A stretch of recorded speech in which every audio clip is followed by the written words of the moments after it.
over. Yeah, okay. So I imagine if I skip over a promo and you live. want to talk about it, just okay. Hi. He was a dick to you. That is Yeah, he was true. a- Hello, everybody. Yeah.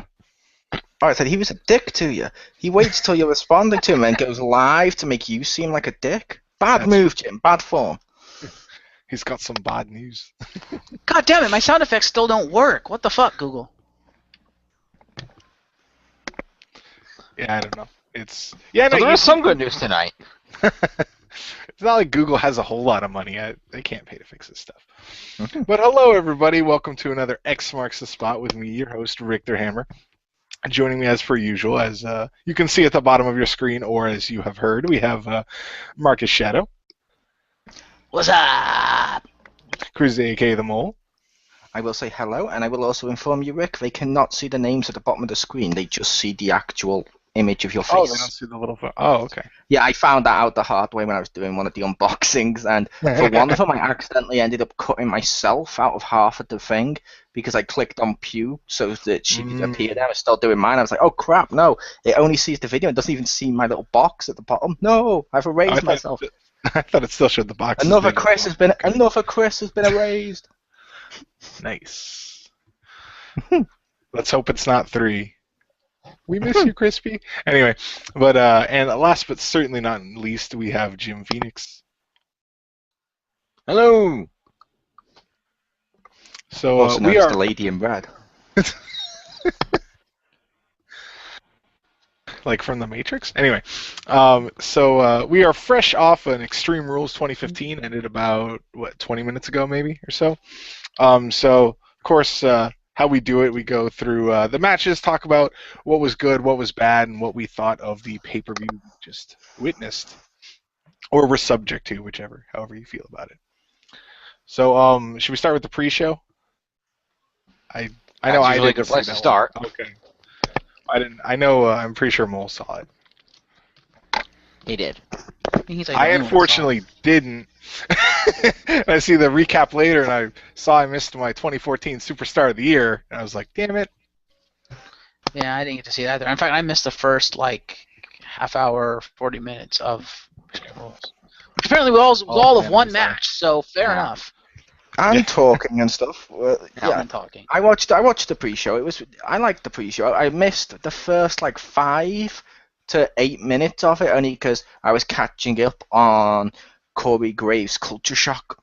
Is that any good? And that's not me being sarcastic even. People are thinking, why is he making that joke? I genuinely watched Corey Graves' Culture Shock. Was it any good? I liked it. Okay. Yeah, I saw it was on there, and I was like, what the hell is this? More than that, The next description week, the is- awards return. Ah. But anyway, yeah, on the pre-show opened up, the panel this week consisted of Renee Young, Booker T, Byron Saxton, and of course Corey Graves. And they such a nice back and forth discussing the matchups and whatnot. The raucous Chicago crowd was throwing out some chants behind them, this and that. A lot of fun. We went over a few different things. We had a segment where Kane was in the social media lounge with what's his name, Todd Phillips over there. And they sent their tweets to Kane, and somebody asked Kane, when will you put the mask back on? He said he didn't want to address that. Then somebody asked if he was still relevant, and then Kane just put the microphone down and walked off. And Todd Phillips was like, well, I'm sorry, we're going to go back over to Renee in the panel now. So that happened. Kane also asked, what the hell kind of a question is that? Of course I'm still relevant.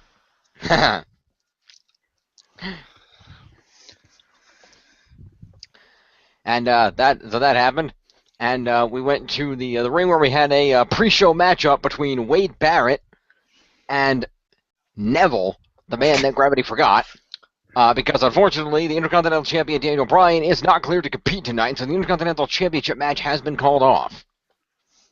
Yep, and I have to wonder, has WWE... Just another victim. Yep.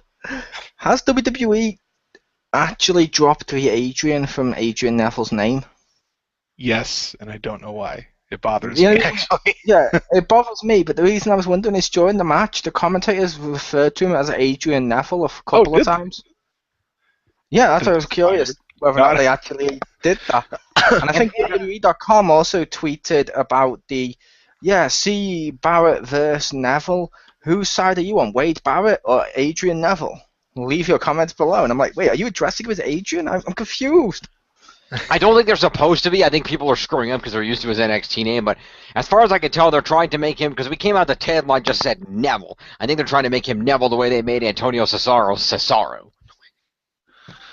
That's what I was thinking. Which is And next week, Triple H will just be H. No, he'll just be Paul.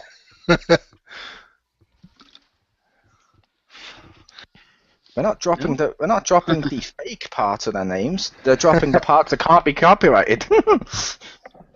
Yeah. So he'll just be called Hunter then, like everyone else calls him Hunter. Yep. And then he'll team up with the Monster Kane and form Monster Hunter for Richter. Nice. Ah, there you go. And then they'll trademark it, and then they'll sue Capcom, and the world will be confused. Yeah. All right. So, anything else about the pre-show, or should we move on to the? I will say, which we will get into Yes? later, but I will say, as much as I don't like who won the match, I felt that I like both competitors, but I thought Wade needed to win as he's #1 contender. He should stay strong.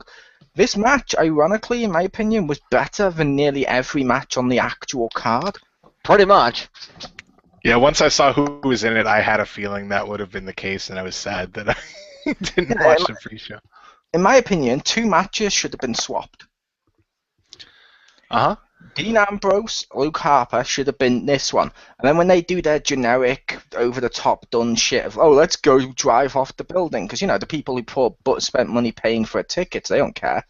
And when they come back later on, they could have still done that and come back later on, and then it'd be like, oh, okay, so we missed all this beginning from the pre-show. Whoa, what the hell happened? Why have they been fighting out the arena? And it might actually make people want to see pre-shows. But no, instead they just wasted on what was arguably the better match on the card. It's stupid. It's incredibly stupid. Now, I believe, because somebody correct me wrong, was the Orton talking to Kane backstage part on the pre-show, or was that on the actual show? I believe that was the actual show. I believe that was the actual show. And I will also say Yeah. just for Jim, the storytelling in this was so stupid, Saban tried to write it. Oh! Swish. We have fun here, Marcus. We have fun. Banter. Right. But yeah, I think that's about it for the pre-show. All right. We come back to the panel and talk some more. Booker T got up and riled the crowd up with a catchphrase. I know he didn't do this, but I like to picture he stood up and he is probably holding up the hand or whatever for the 5th time and just goes catchphrase, and they all go yeah, and he sits back down and the rest of them just kind of stare at him, look around, did he just do that? With your help, Roy Walker. That's only I funny if you're over here.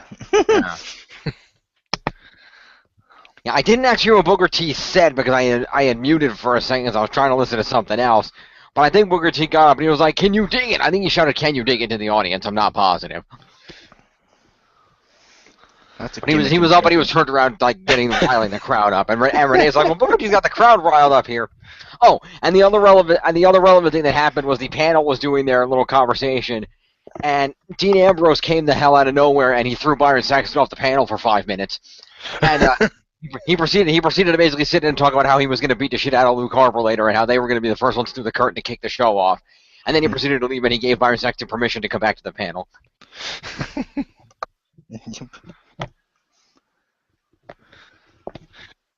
Did he have his own Mountain Dew to put up there and not drink or open?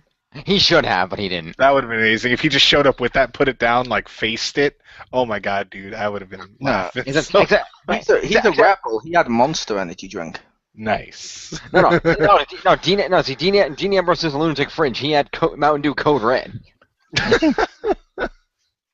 Yeah. And I was going to say, for those of you wondering about the comment I made earlier, the joke, Catchphrase was a game show in the UK where basically you had a picture come up something and you had to say it, and it would always be like a saying. It used to be hosted by Roy Walker. They've brought it back recently with a new host, but fuck it, I remember Roy Walker from when I was a kid. He's like the British Bob Barker. It's impossible to hate him. Nice. And he has the added benefit of never being in an Adam Sandler movie. That you know of. No, he hasn't. I don't think. Oh, he'll rectify that with whatever the next one is. One of those Netflix Pixels. ones. He would make it legal. Well, Pixels, either Pixels or I've seen a lot of comments on the internet about Adam Sandler is offending people and making some movie with Native Americans. I don't know what that's about, but that's apparently his next movie. I'll assume it's about Native Americans. Yeah. I'll also assume, like, what? When it's like, okay, Adam Sandler, and then he's like, yeah, and they're like, he's going to make a movie about Native Americans, and nobody went, no. This has no potential to go right. On the plus side, at least one person on Twitter did assure us it's okay. Adam Sandler is not trying to be Kevin Costner. It's a Dances with Wolves reference. I'm aware. Didn't even see that movie. That movie was amazing. Screw you guys. I said I was aware. I liked that film. But yeah, with Adam Sandler, it's like, wait, no, he's making a film about insert thing here. It's offensive. Really? You haven't seen any of his films before? He makes films about white people playing golf, and it's offensive to white people. Because I don't want to be associated with someone that plays golf that way. Nice. Hell, he makes Little Nicky, and it's offensive to Satan worshippers. At least I assume that annoyed Disney. Probably.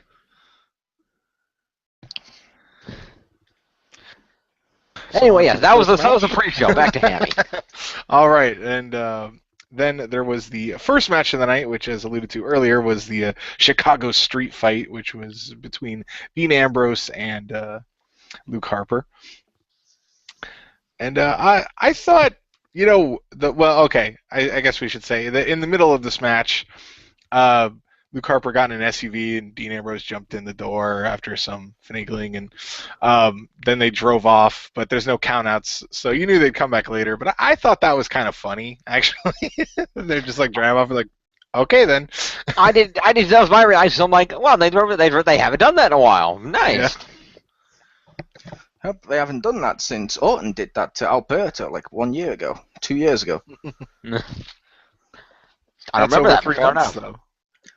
What was that? That was over 3 months though, so it never happened, right? Oh yeah, I didn't hear what you said. I heard just the end. I was like, wait, what did you say? 3 months. Yeah, the 3-month rule. But yeah. I see. Like I said, whenever I see segments like that, even when they fight backstage, I don't like them. So like I said, I see it more of being like a case of, okay, it looks cool for the people sat at home who paid $10. As they keep telling us, or $9.99 before someone corrects me. But they pay $10. Let's round it up. They pay $10. Yeah. It looks cool to them. But the people sat in the arena who have spent hundreds of dollars, that just wastes their time because it's like, oh, now we're watching a screen. Oh, now we're seeing them drive. Okay, cool.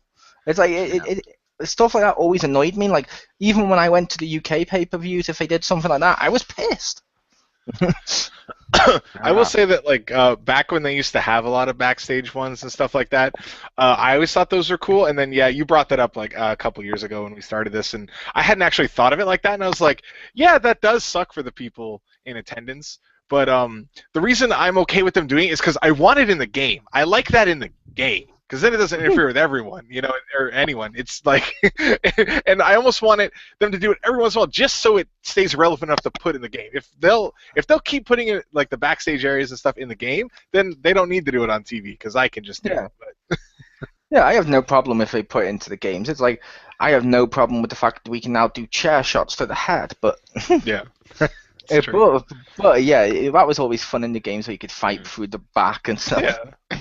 If they're going to put something in the game, they need to put back in the game the ability to go to Times Square in the past to fight in front of WWE New York and throw a guy out of a helicopter.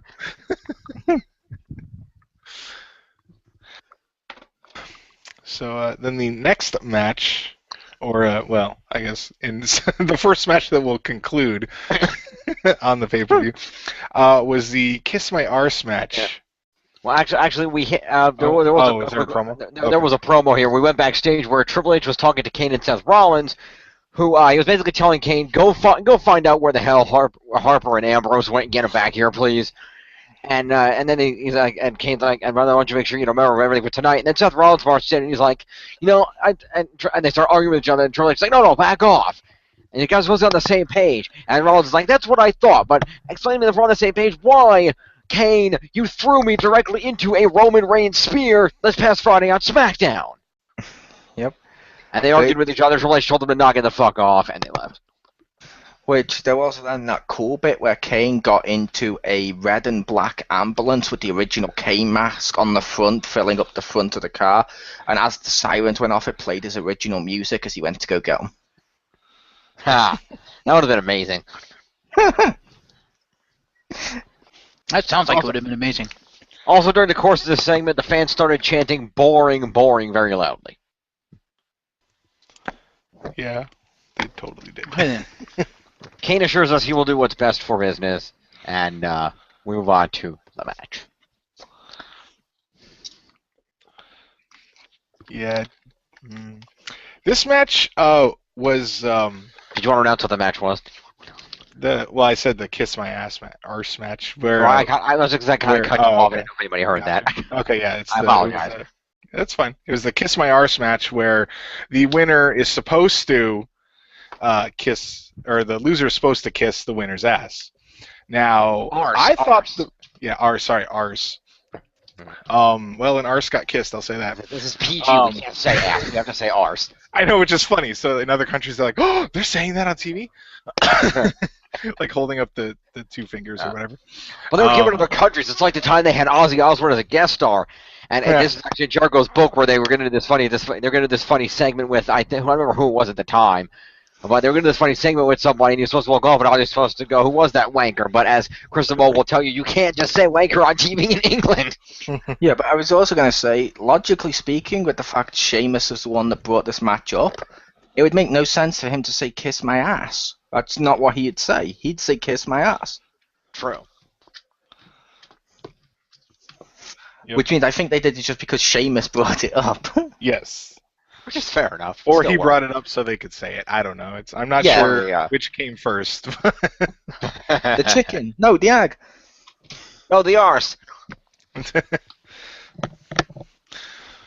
But, yeah, I don't know. I thought the match was actually pretty good and pretty entertaining. After the match was fucking stupid. And if I didn't have to talk about the rest of the pay-per-view, I would have fucking turned it off and did something else. I fucking hate that shit. Like, I'm not even kidding. I'm sitting there like, why do I have to record? Maybe I'll just get sick. There we go. I can go fucking do anything else. See, I will say, while I thought Sheamus should have won the match, I thought the ending was actually slightly funny. Just because... ending or after the match? After the match. The actual thing of him beating up Dolph and then making him kiss his ass. Because I'm like, that's really funny. Due to at least to me, that's funny sort of due to the fact, how many times do we see heels try and get out of, oh no, I've lost a heavy hair match. No, I'm not going to be shaved. I need to be shaved. So it's kind of, oh no, I've lost a kiss, my blank. I need to do it. And it's like, well, now we've actually seen a heel turn around and say no and just fucking make the other person do it. And I'm like, that's kind of funny. I like that. Yeah, but it was also predictable that he's like, oh, I'll just attack him from behind because we never see heels do that. So, yeah. Are you not entertained? The heel is supposed to try to weasel out, and then they're not supposed to because that's fucking better. Like, yeah, I agree it was generic heel tactic of hitting from behind, but I just like the fact for once... 5 minutes to get to it. Yeah, I just liked for once the heel actually got out of it for the purpose of, like you've mentioned before now with the Big Show winning the Battle Royal, and it's like, well, the big guy they always say is supposed to do it, but never does, and then he did it, so it's that moment. It's sort of the same thing with this, of every time, like, oh, is the heel going to get out of this? Is he going to get out of it? And then they never do. Just once, I'd wanted to see a heel finally get out of it. Just so when they bring that up next time of will he get out of it, you actually think, okay, will he get out of this? just so it adds to that, but that might just be me. Although I don't see why Sheamus didn't just leave, because I was alright. There was nothing stopping Sheamus from leaving. Did anybody really believe that the tiny-ass referee was going to stop Sheamus from leaving? Yeah, there was nothing to stop Sheamus from leaving, but I think it was more for his character thing of, like he said, I always keep my promises and it makes him kiss his ass, which that was, just because it was the opposite of how that normally goes. For once, I thought funny. If it does it every match, that's not funny. Yeah. How am I the one who thought, given the Hall of Fame that was not a month ago, that there was going to end in a stink face? I would say yes. Only because I did not expect that. Only because it had nothing to do with the Usos or Reigns. So I was like, why the hell would Rikishi be there? Or The Rock. Well, no, I didn't mean that as if Rikishi was going to come out and do it. I meant that the one who had to have their arse kissed would stink face the other one forcibly. That's what I meant. Ah, fair enough. Sorry, I thought you meant like he was going to say no. Like The Rock did that time of, no, it's not my ass you're going to kiss, and then Rikishi comes out. No. My bad. No, I thought maybe like Sheamus would try to leave it, Ziggler would like zigzag him from behind and then throw him in the corner and then stink face him. Yeah. Yeah, that would have been a better, like the Russian chain match later. That would have been a better thing. Is that's how you win. Is the other person kisses your ass. That would have been good. They're not trying to go for a pin. They're trying to shove their ass in the other person's face. That would have been a more entertaining match. Well, if you come in just cold to that match, you'd be like, "What the hell is going on?" pretty much. That's when you come out with the Sin Cara mask, so your lips aren't visible. There you go. True. Any advantage to that match is then there would finally be a match that Naomi would be good at. Oh, she'd find a way to botch it. Yeah, she'd find a way to botch it. Like, oh no, she's put her ass into her elbow. Yeah, this is where I started watching the pay-per-view. I came in at the post-match stuff where Sheamus forced him to kiss his ass. Yeah, Marcus is like, I can't be late. There's going to be some man ass on TV. Yeah, if only I was like 2 minutes later, I would have been fine. Yeah, I'm sorry. I turned it on. I'm like, oh, okay, so this is the end of the match. I'm like, wait, did Sheamus win? And then they showed the replay. I'm like, okay, Ziggler won. I'm like, so what's going on here? And then it's like, oh. Yep. Which I was like, that's kind of, like I said, I was like, that's kind of a cool heel tactic once. I don't know why, just once it's funny. Agree to disagree. Fair enough. Moving along.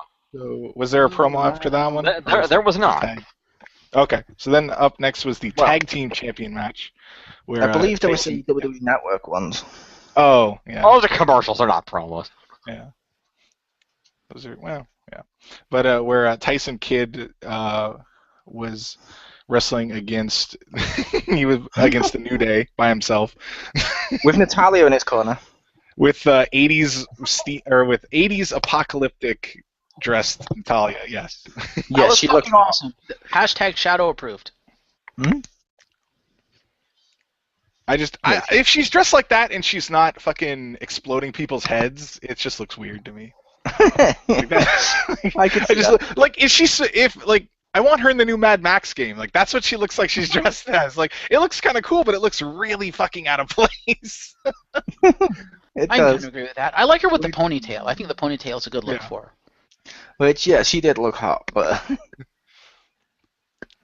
was also weird that the New Day had Xavier Woods on the outside in the same outfit. That must have been awkward. That would have been freaking hilarious. Like, okay, I remember seeing him like wrestle a little bit once or twice, and he didn't look bad, at least from what I remember. But I mean, it wasn't great, but he wasn't like terrible. Is he just now a mouthpiece? Like every time I see clips of the New Day, he's never wrestling. Like, are they just like, no, fuck it, you stay outside? And he's like, all right, I clap. I can't clap. I can't clap. Is that what he does? Anyway, yeah. Pretty much. Well, he does occasionally jump in during these 6-man tag matches. Oh, okay.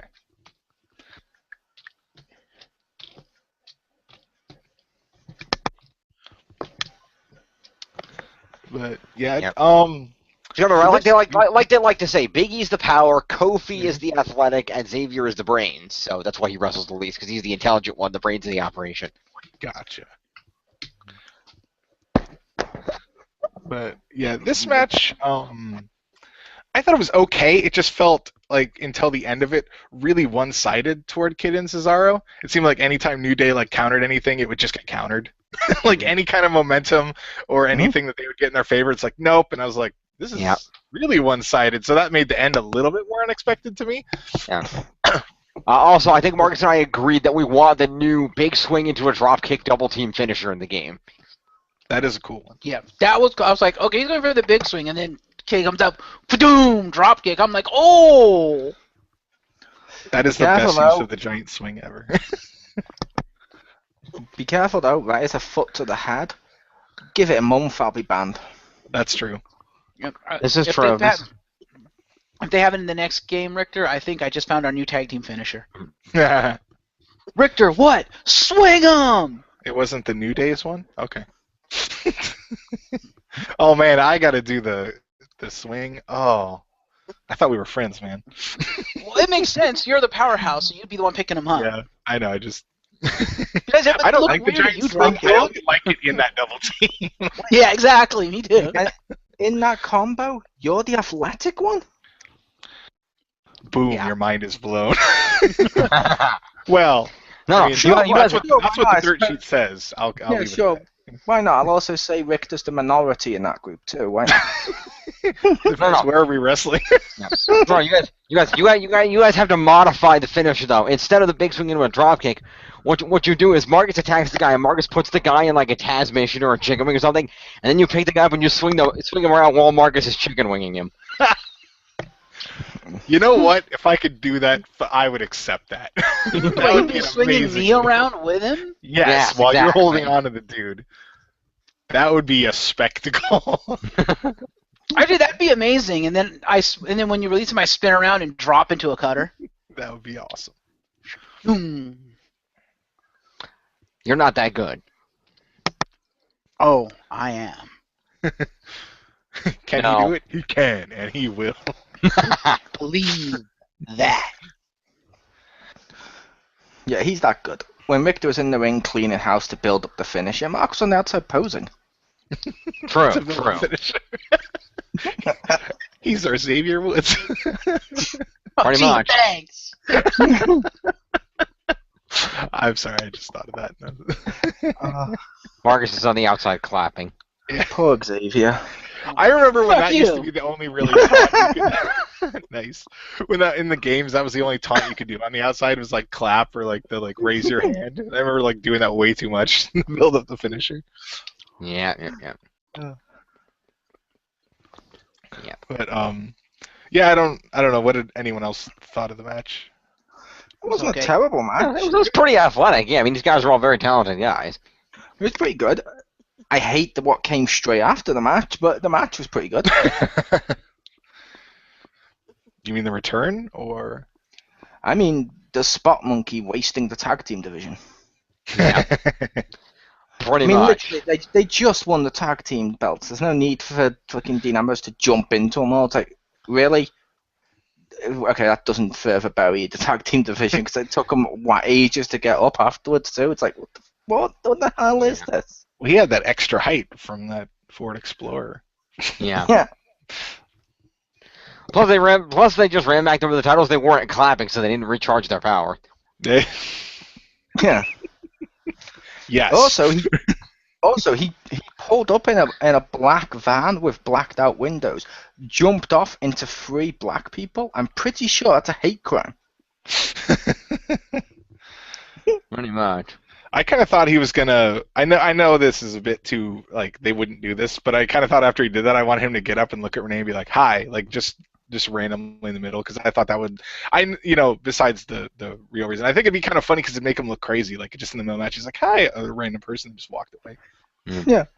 Well, for those wondering what the hell we're talking about, for the record, Renee Young was interviewing the new tag team champions backstage when the truck from earlier pulled up and Harper fell out and then Dean Ambrose jumped off the top and took out the entire New Day in one shot. So, yeah. And I was going to say, what I was expecting was I thought because the New Day was sort of acting like faces this whole time, even Renee was cheering with them backstage, so they're still face, I guess. I thought as Luke Harper tried to get away, they would have done the thing of slap from one, hit from the other, hit from the other, turn around, then Dean Ambrose gets him.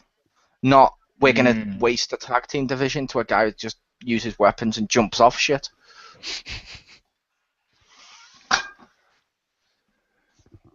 Well, McFoley made a pretty successful career out of it. Was that a cheap pop? Anyway. Yeah. He may have made a successful career out of it, but I'll put it to you. Carrot Top made a successful career out of his stand-up. No one wants to see it. This is true. This is true. And over to the cheap pops will be this Wednesday night on the WWE Network. That was way smoother than Corey Graves doing it. Thank you. You're welcome. Which I do admit I do want to see that this week. I totally do too. Yeah, I like awesome. do, but yeah. Go ahead. Oh, sorry, I was going to say I have to call bullshit on how they were promoting it. They were calling Mick Foley's Cheap Pop of the one-man show, and here's some photos from it, and it's Jim Ross with a microphone talking, and then his daughter.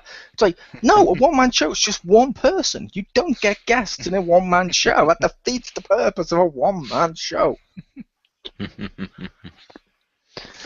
Indeed.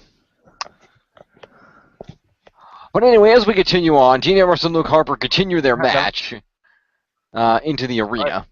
Hang on. Oh. Yes? I said I believe Richter was saying something. Oh, sorry. Because you were saying at the same time I was speaking, I was like, oh, okay. Oh, it's just for the cheap pops. Like, I want to see it, but I like, I'm not sure it'll be good. I almost feel like it'd be like, it's like with Trainwreck. Like, do you want to see it or not? Well, Mick Foley actually took that comedy show on a tour, and supposedly it was pretty popular. Didn't Charlie Sheen? Anyway, yeah, no, like, I think Mick Foley is pretty funny, but, like, I don't, like, I it's like, there's funny and there's stand-up funny. Like, they're different. So, like, I'm not saying he can't bridge it or he can't do it. I can't decide if I want to watch it because it could be terrible. I imagine it'll be at least decent enough, but I'm just very, for some reason, apprehensive to be like, yeah, I want to watch that. Yeah, I can totally see that as well. And yeah, to answer what Jim said as well about it being pretty popular. Popular does not equal good. Just putting that out there. This is true. It's a case of with the Mick Foley thing, like you said, it may be terrible, but I'm like, I'm probably gonna watch this just so I can get some extra awards out of it for next week, and also because if I was not gonna watch something because it was terrible, I don't think we'd ever watch wrestling again. That's pretty true. That is true. That is true. Well, absolutely. Yeah. Speaking of terrible things, the Ambrose-Harper match continued. They fought their way into the arena with Harper coming onto the curtain and Dean Ambrose leaping off of something off screen that we couldn't see and taking him down again. They fought their way to the ring. They apparently decided it was a chairs match. They threw about, dozen and a half chairs in the ring. They went back and forth. Ambrose managed to nail Harper with the dirty deeds on a chair and picked up the win. After emerging from a chair pile. Yeah, that too. And one part of this match that really bothered the shit out of me was, I believe it was during this match. Let me check my notes. Maybe not. No, where was it? Oh, somewhere Lawler. Where was that? Oh, never mind. That's in Last Man Standing. Never mind. I will talk about that then. We will save that for later. Also, I have to ask, are they trying to turn Harper into the next Kevin Nash? Because it seems like they've replaced his finishing move with a fucking jackknife or Batista bomb, actually, kind of, because he sits down when he does it, but still, it's a power bomb. It's like he's just been doing it over and over again. I understand this whole feud stemmed from him power bombing Ambrose through a ladder, but still, it's like, wait, are you trying to turn him into Kevin Nash? What was his old finishing move? Thank you. Yeah, exactly. That was what I thought. I wasn't sure, so I was like,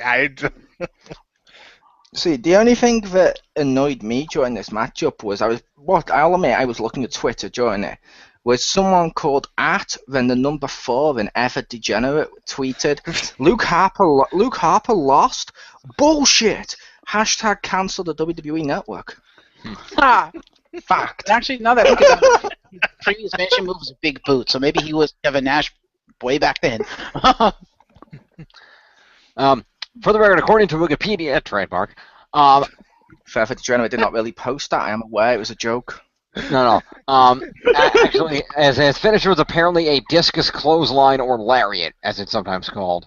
Oh, that's right. He had the spinning lariat. I forgot about that. Also his truck stop spinning side slam, which was his finisher in NXT, is now a signature move. But I will stand by the fact, Jim. The point Richter was making was no one remembered it because it was so not good. I know. If you had to look it up to get the answer, no one cared what the answer was, or they would have remembered. I know. I'm just saying the Powerbomb a better finisher for him. But I will say that doesn't make him the next Kevin Nash because, unlike Kevin Nash, Luke Harper seems like he can actually move and not tear something. Yeah, but unlike Kevin Nash, apparently Luke Harper has to sit down to do the powerbomb. Nash just fucking throws your ass down and be done with it. Well, yeah, Nash, even compared to Luke Harper, Nash is like a foot taller than him. True. And Undertaker's about the same height as Harper. And Undertaker holds him up higher and doesn't sit down and do it. He just fucking throws your ass and he's done because he's the goddamn Undertaker. Pretty much. I will also say, unlike Nash, Luke Harper's group that he came from, a free man, who gave a shit? So they came out singing, "I've got the whole world in his hand," instead of actually doing something relevant and cool. Yeah. Speaking of relevant and cool, back to Rick. Mm-hmm. Wow. Hey, that was a compliment. However, one thing that is similar, speaking of a three-man group, is that they broke up, and now their leader is apparently a rambling, washed-up has-been who doesn't know what he's doing. David Hasselhoff? Ha! Hey, did he have a cheeseburger? Was he on the floor? Yeah. He's a true survivor. Look up the music video. Anyway. Also, then I guess for the street fight match, the audience really wanted a table, but they never got it. They did. They were calling for tables. They were very much chanting for a table both times. They'll give it to him later. Yeah, oh yeah, they'll get as many. Oh yeah, they'll get their table quota for the evening. Yeah, which I always say it does make me laugh in street fights and stuff when people do what they did in this one, which Jim slightly touched upon. They did use a Singapore cane or a kendo stick or whatever the fuck you're gonna name it, the stick. They basically did use the stick as a weapon. Sandman's weapon. Yeah. They did basically use that going into the back, and they did use the car and stuff like that. But still, most of the weapons they put on through into the ring was just a pile of chairs. It always amused me. It's like, you can use anything you want, and they have no imagination. Yeah. First, they're in the back. I believe Dean Ambrose threw a large section of pipe at Luke Harper. They Hal Jordan it. Yeah. Yeah. You can make anything. A jet! Because I'm a fighter what? I do like Hal Jordan, but he makes a lot of jets. I'm just saying, it's powered by imagination, and he makes jets. Well, yeah, there's only three things he knows how to make. Jets, giant boxing gloves, and big-ass guns. To be fair, I put it to you, Rick. If you had a lantern ring, all we'd see is giant fucking Macs. That is not true. I would also make giant kaiju and other stuff. And a giant sledgehammer. Yeah, I'd do other stuff. He would. But I could just imagine him doing mech suit. Oh, what do we need here? Oh, it's to open the door, mech. The mech suit, you gotta save it for, that's when you know that shit's just about to get real. That's when the mech suit when the villain's like, oh, he got out the mech suit. This is not gonna end well for me. It's like, nope, it's not. Admit it when we talk about video games and stuff like we went to the Monster Hunter. If I ever do a Monster Hunter, it's the same exact premise, but years in the future, where you now have mech suits to track and hunt and kill the monsters. You're still going to be cleaning your cum off the walls and ceiling a week later. They tried that with Lost Planet. They tried that with Lost Planet 2, and it was okay. Like, those boss fights were pretty close. Exactly. Yeah. I will admit, with Lost Planet, I preferred Lost Planet 1, because that was like Battlefront. Lost Planet 2, I did not like, because it was nothing like the first game. Yeah. It was okay from it was kind of like it. Yeah, it was not the same.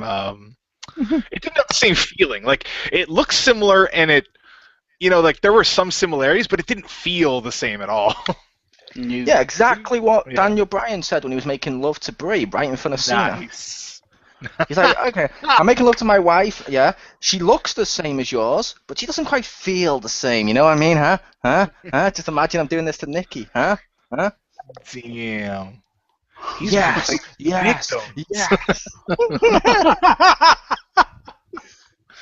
Why are you using a sex toy, Brie? Well, Daniel Bryan's too injured to appear tonight, so I'm going to have to masturbate on the pre-show.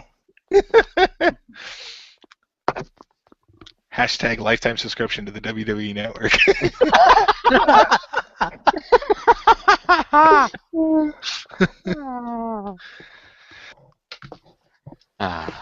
Nice.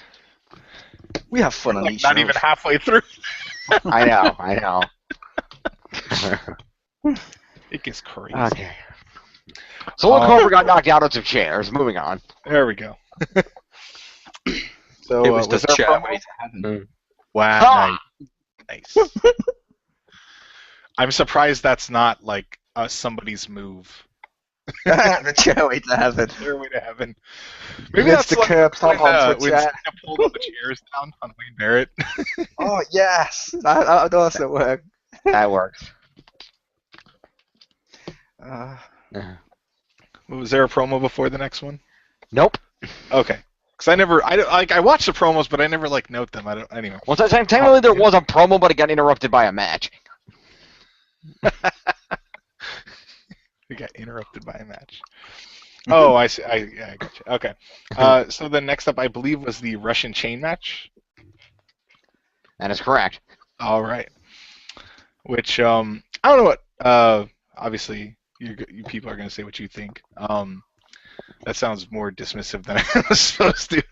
But stay open asking what you mean, you people.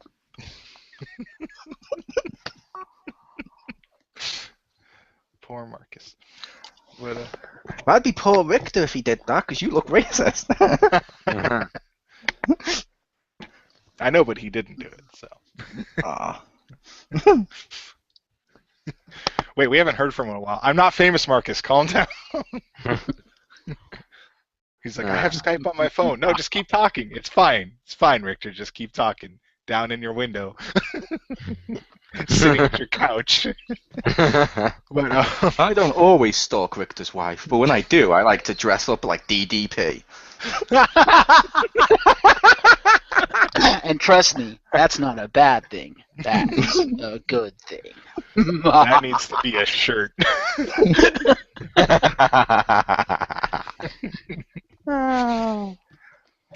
Yeah, there was somewhere in there. There's a Russian chain match.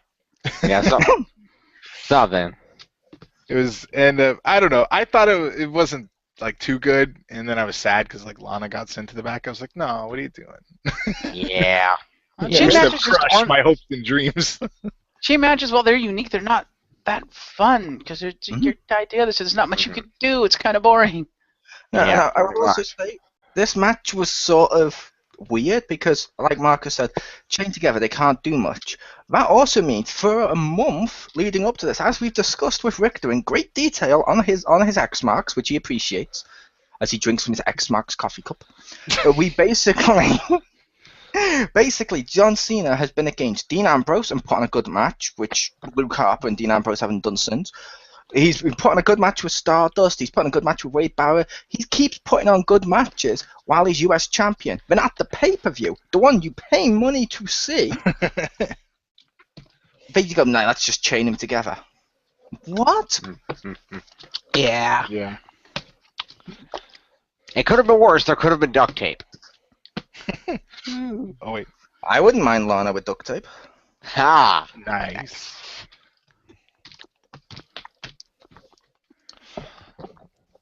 Yeah, I was pretty sure he wasn't going to lose because of that, the U.S. Championship Challenge, which I think is an awesome idea.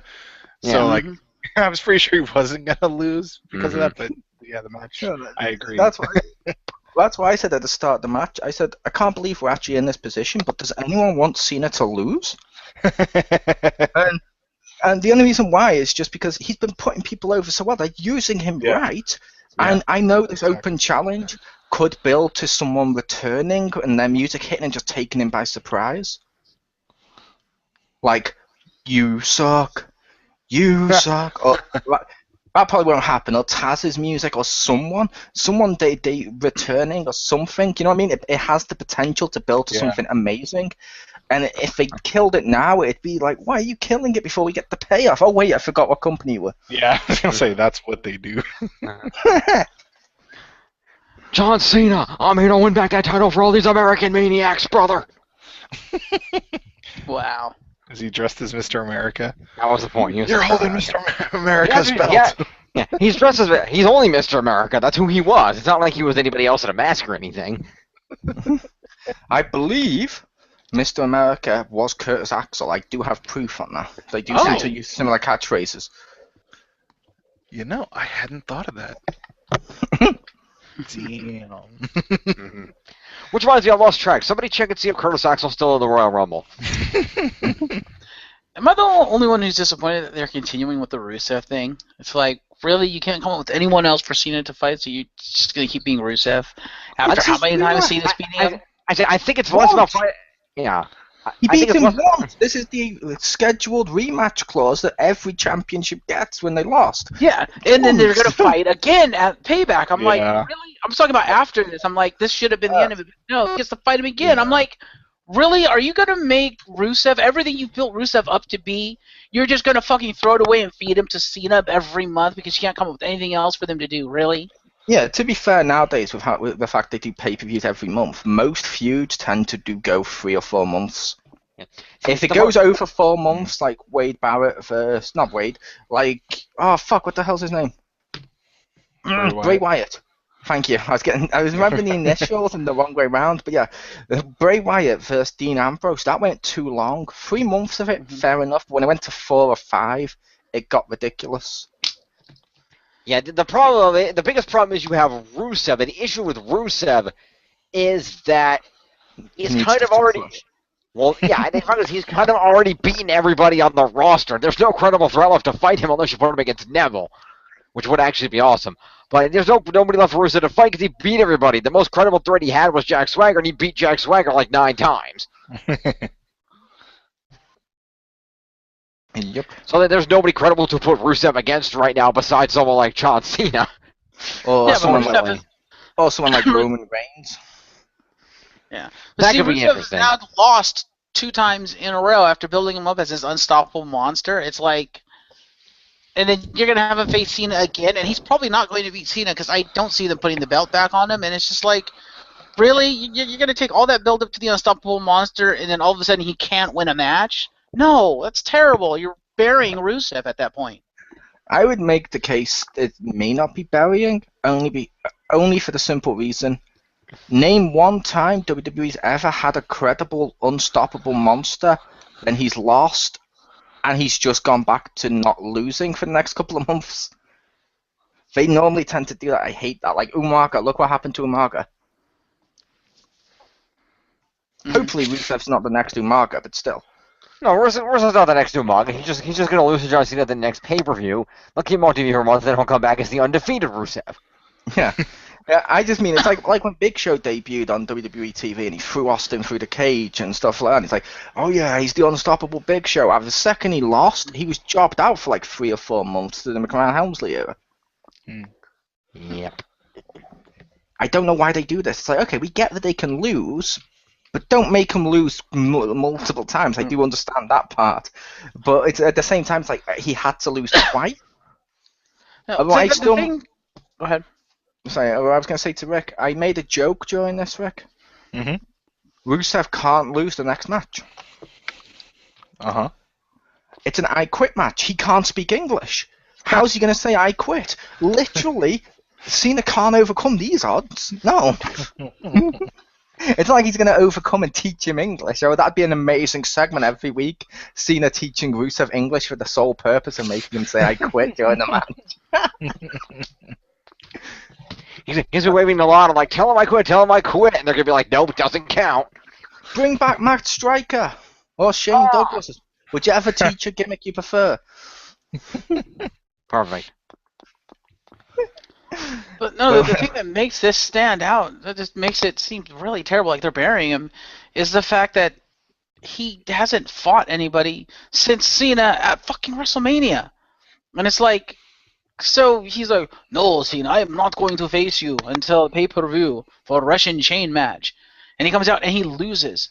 And if they do that again, if he's like, I'm going to fight you on my terms at Payback or whatever, he doesn't do anything, he comes out and he loses again, they're just burying Rusev.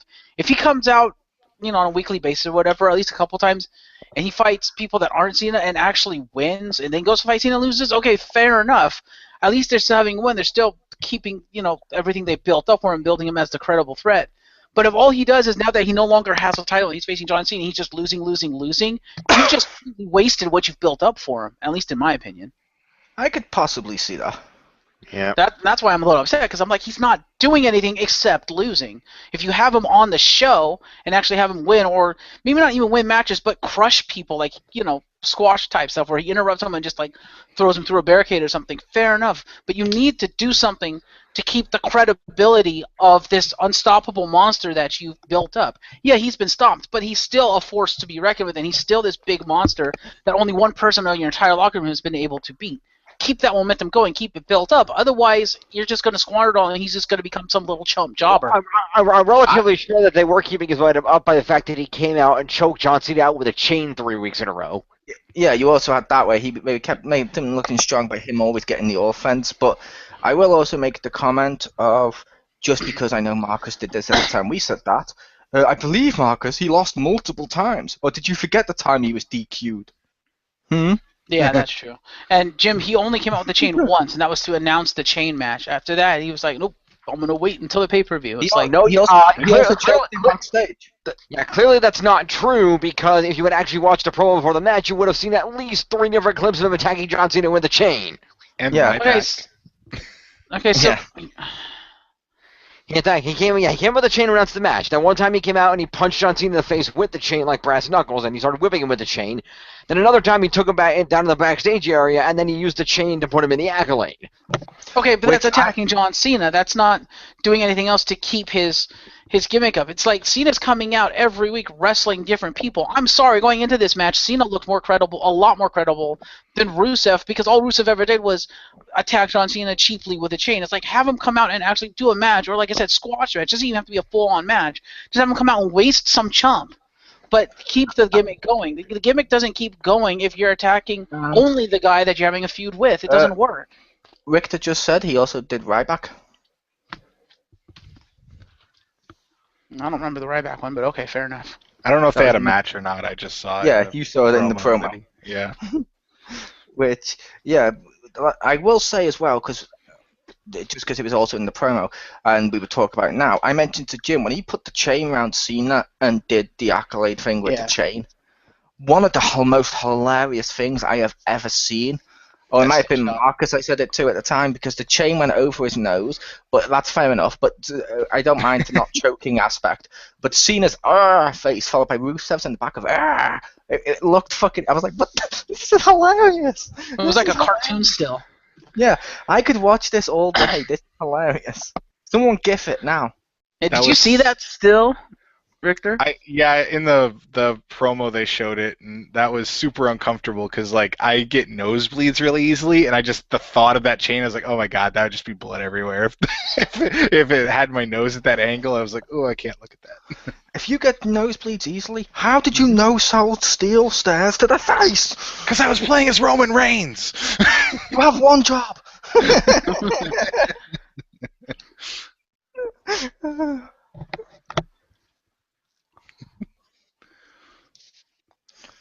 It's fun. We have fun. The matchup itself wasn't overly terrible. Okay. Yeah, it was okay. It was okay, but it was just more disappointing by it had better matches on its build-up than it has the actual match. Yeah. Mm-hmm. I was caught off guard by the big goofy traffic lights that I hadn't seen before. Yeah, I saw those, and I was like, oh, they have to touch the corners. Didn't JBL do that? Mm-hmm. Yeah, how did JBL not at any point compare this to a Texas Bull Rope match? What the hell? I thought they mentioned it in the beginning, but that was... Did they? Okay. Yeah. Because I thought he said something like, how do you prepare for this? You were in a Texas Bull Rope match, haha, puppies. And he's like, how do you prepare for it? You get hit by a car or something like that. I was like, okay. And then you get punched by a few times. Yep. Also, am I the only one who thought... Oh, go ahead. I was going to believe at some point when they mentioned the go do a Texas one, I also believe JBL actually put this one over of... That one had a rope. This one's a chain fused in Russia by hard-working Russians or something along those lines. I was like, Nice. is he making this sound brutal by saying hard-working Russians with Russian steel? What is Russian steel? It's like German steel, but less marketable. Billy Mays here for a Russian chain match. Nice. Bill.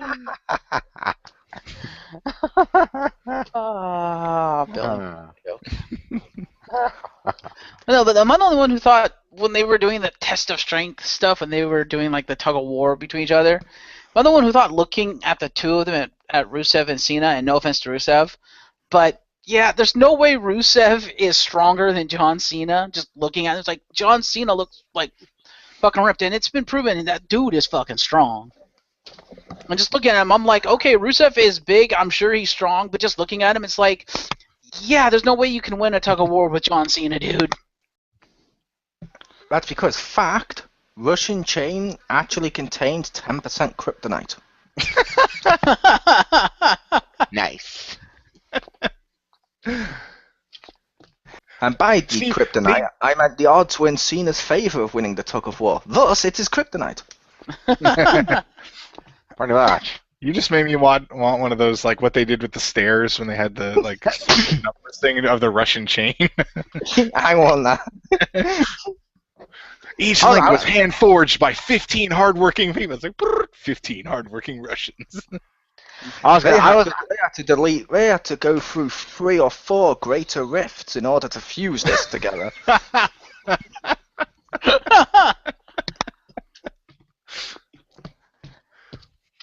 Nice. I don't get it, but I'm going to assume that's a Diablo joke. It is.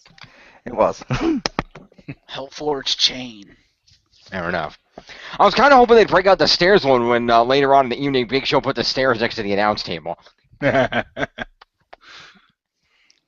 Although that's something I could honestly see in the future, since we discussed the future during these.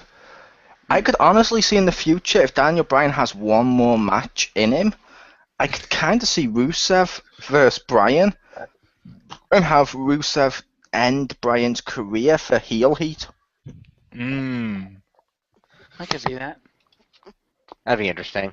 Not a huge Rusev fan, but I agree with that because that would hella put him over heel-wise. And it would be very easy to write it in too, because all you have to do is put in the accolade and just say that he ripped his shoulder apart to the point he can't wrestle. Yeah.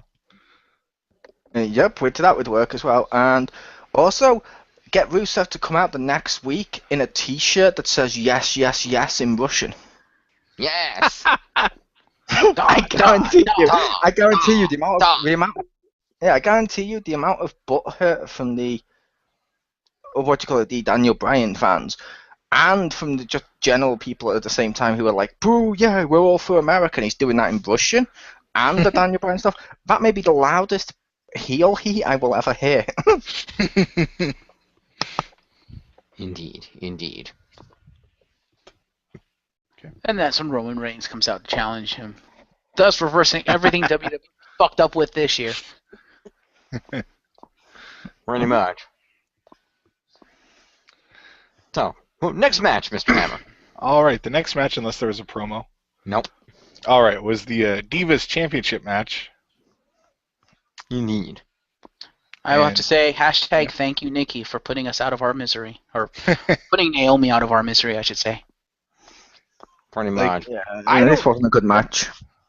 Well, I will give credit to Naomi. She did a pretty nice moonsault. Spot monkey. But now, I'll say I didn't think the match was good. And ironically, one of the best moves of the match was Bree's kick. That shouldn't be a case. It shouldn't be out of Nikki and who can wrestle, but Nikki and Naomi, the best move is Bree's? What? Yeah. I mean, I still like Nikki's moves. Like, I love her finishing move and stuff. It still looks good when she does it. But Bree's kick looked vicious. Yeah. Yeah. And I don't know when Naomi got that entrance music and that intro and her entrance, but that looks stupid as hell to me. I didn't like the music. She just looked after dumb. WrestleMania when she apparently heel turned and then didn't, but kind of did, but kind of didn't. I just want to say for the people listening, Richter just said her entrance looked stupid. Coming from someone who did his entrance, that he did that one year with the spikes and the dancing, and that pretty much says how ridiculous this looks. Yeah, well, he came out with light it up, light it up, light it up, light it up. Yeah, that would be the equivalent of Hulk Hogan having to turn around and say to Daniel Bryan, you need to put people over. It'd be like, if that dude saying it. Well, I would say, if she was trying to make her entrance really dumb, then bam, thumbs up. Because that's what I was trying to do. Yeah. And I would say that with trying to make that entrance as silly as possible, I would have taken light-up shoes if I could have gotten them. Yeah, and I will also say, when you tried to make yours look as dumb as possible, it had the opposite effect, because I will say, as I mentioned in the past, I actually kind of liked it. It was sort of cheesy fun, and it was like, that's just fun, I don't know why. Well, so part of why I did it was I was like, I gotta do something weird, and Marcus is sitting there like, what the hell are you doing? I'm like, don't worry about it. I was like, I got this. It would just confuse the hell out of him for 45 minutes while I was setting it up. Well, to be fair, in terms of the entrance, because that was the character. That was the character, because when you're putting the character together, I'm like, what are you doing? The character looked really fucking weird. But to be fair, that was his entrance stuff. He was fine normally. The entrance motion itself. I remember that I was sitting there, and we were putting together, and we were just doing joke stuff. You weren't really seriously trying to do your entrance at the time. And you were like, oh, I wonder if I could do this. And you put it together, and as we it replays itself in the entrance creator. We sat there for a half an hour, 45 minutes, and just laughed the entire time. And then at the end of it, we just looked at each other and we're like, you have to keep that entrance. And the best part about that, Marcus, imagine the look on mine and Jim's face when we go through the entrance after we've downloaded him, and then his finishing move is a roll-up. Yeah. We're like, wait, did you undersell yourself this year, Beck? Did you try and outdo local talent? No, but challenge accepted. Yeah. At any point when Marcus was watching this, though, I do have one question. Did he ever quote Homer Simpson? Did he say, urge to kill, rising? No, he didn't. That would have been awesome. In regards to the match we were actually talking about. There was one of those. Yeah, it should be noted, and it's going around the internet, again, Lowell Durchy, so it's going around the internet that Kevin Eck, a former member of the WWE creative team, I think it's Kevin Eck, it's on his blog, but he posted about the Divas match and what he would have done, and he mentioned, and I quote, I suppose I shouldn't be surprised by the questionable booking. During my time on the WWE creative team, we actually were told that there really are no babyfaces or heels in the Divas division. It was strongly implied that the Divas are all just a bunch of catty chicks, most of whom were mentally unstable. End quote. Okay. So if that holds to be true, based on this booking, it would not shock me. I would say that doesn't hold to be true. There has been faces and heels within the Divas division. Because I have no idea who to root for at this point, because Naomi turned heel, but the Bellas were still heel, and then Paige and AJ were kind of supposed to be faces, but they were doing heel stuff on each other, and I don't know who to root for anymore. Paige is an out-and-out face. When she faced her, and she basically stopped doing heel stuff, you could tell she was a face. Yes. And kind of same with AJ. Yeah, and to be fair, Paige's heel stuff was more to get under AJ's skin, and when she became face, like Mark said, she dropped it. And during this one, I think we're supposed to believe that maybe Naomi was face, possibly based on the Bellas cheating and the fact how they were building up as Naomi. Like, the commentators cheered for her, and they built it up as her basically being. I don't want to say this because it sounds worse than what I mean. I am not comparing the two, but she's basically your Austin or your Randy Orton of the women's division. If she'll take out faces to get ahead, she doesn't take shit. And that's what Paige was supposed to be, I think, and that's what Paige should have been. And I'm sorry, I can't buy her as a face when you have her take out the top face of the Divas division on WrestleMania. I'm sorry, no, that's instant heel heat. No matter what you say, that is instant heel heat. It wasn't at WrestleMania. Or no, It was was that on- the? It was on Raw in Paige's home. Yeah, but in it's Paige's still- hometown. Yeah, like, that's right. It was in her hometown, and she which was. makes it worse. Yeah, and it was the biggest face of the Divas division, and she fucking takes her out, gets an attitude about it, and basically cuts a heel promo. I'm sorry, no. Yeah, I can agree. Yeah. But that's what it sounds like they were going for, like the badass. Well, which makes sense because what Naomi's always been the most athletically talented diva on the roster. And she just there was just something she was missing, and maybe this is it, guys. This new attitude that she's having. See, if they had wanted to keep her face, they should have had her apologize afterwards, apologize to Paige or whatever, instead of that sarcastic apology she'd after and was like, no, fuck that, I'm going after the title, fuck Paige and fuck y'all. And it's like, and she even turned it around on the fans and said, I don't care. And it's like, well, that's not a very face thing to say. Why not? Works for Reigns Pretty much. and Cena. Yeah. But I think it was meant to be she's getting over her just being a good girl, so now she's like a tough chick type thing. But yeah, they should have gone with someone better. Yeah. And I swear, in this match, it sounded like, at least from the crowd, and it could just be because pay-per-view crowd, but it almost sounded like the Bellas were the faces in that match.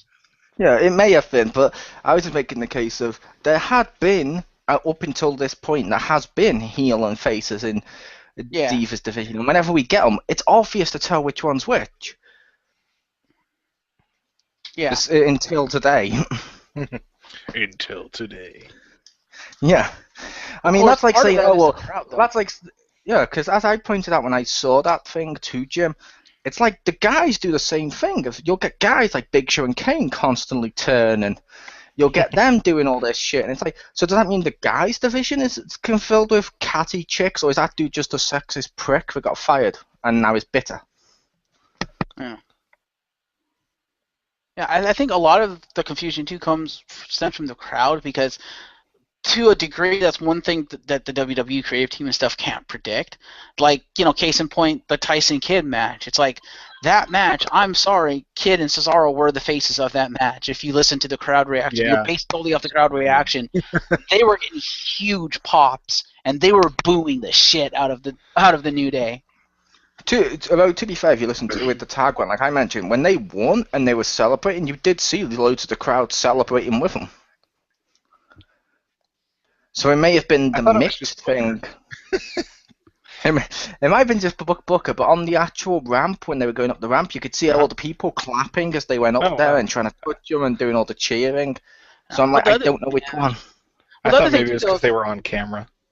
Yeah. The other thing It is, could if have you been. look at it, like leading up to it, the New Day, ever since they debuted the green and silver, and people can go back and listen to our previous X-Marks where we discussed this. I think it was 2 weeks ago, but 2 or 3 weeks ago. But after they debuted that, they started cutting heel promo after heel promo and stuff like that. And if you look at tonight, and you can see it, if you just watch Tyson Kidd, fuck Cesaro, watch Tyson Kidd when he comes out. Just watch how he acts when he comes out, and especially when he pulls the hood back. Look at his eyes. He notices when the crowd reacts to him. He noticed that, oh, wait a minute, I'm getting a face crowd reaction. Watch how he acts. He does not act like a heel. He acts like a face and plays up the crowd. Yeah, that is true. Although he may be acting a bit more like a face, but with the Usos thing, or not the the New Day stuff, when they were talking about, oh yeah, we're sick of just sitting on the sidelines and all the other stuff they did. Again, I got the sense maybe, possibly, it was a case of they just want to have more attitude, if that makes sense. Like they want to have more edge to them, or something like that. Like when Cena, all the way back when, cut the ruthless aggression promo. Mhm. Because when we saw them since that promo, they've been against a lot of heel teams. So I still think they're meant to be the faces. And like I said, the crowd did cheer for them. It might have just been mixed, like the Roman Reigns thing. But that doesn't mean Roman Reigns is a heel. No. It's a mixture of stuff. It's the crowd. It's also how the superstars themselves react in the ring. Like, you watch Reigns, despite the reaction he gets, you watch how he acts and how he, does his gimmick and stuff. He's quite clearly a face, despite what he says, because he doesn't say it with bitterness. He doesn't say it with anger. He says it as a matter of fact. And if you look at his actions, despite what he says, look at Reigns' actions. He is not a heel.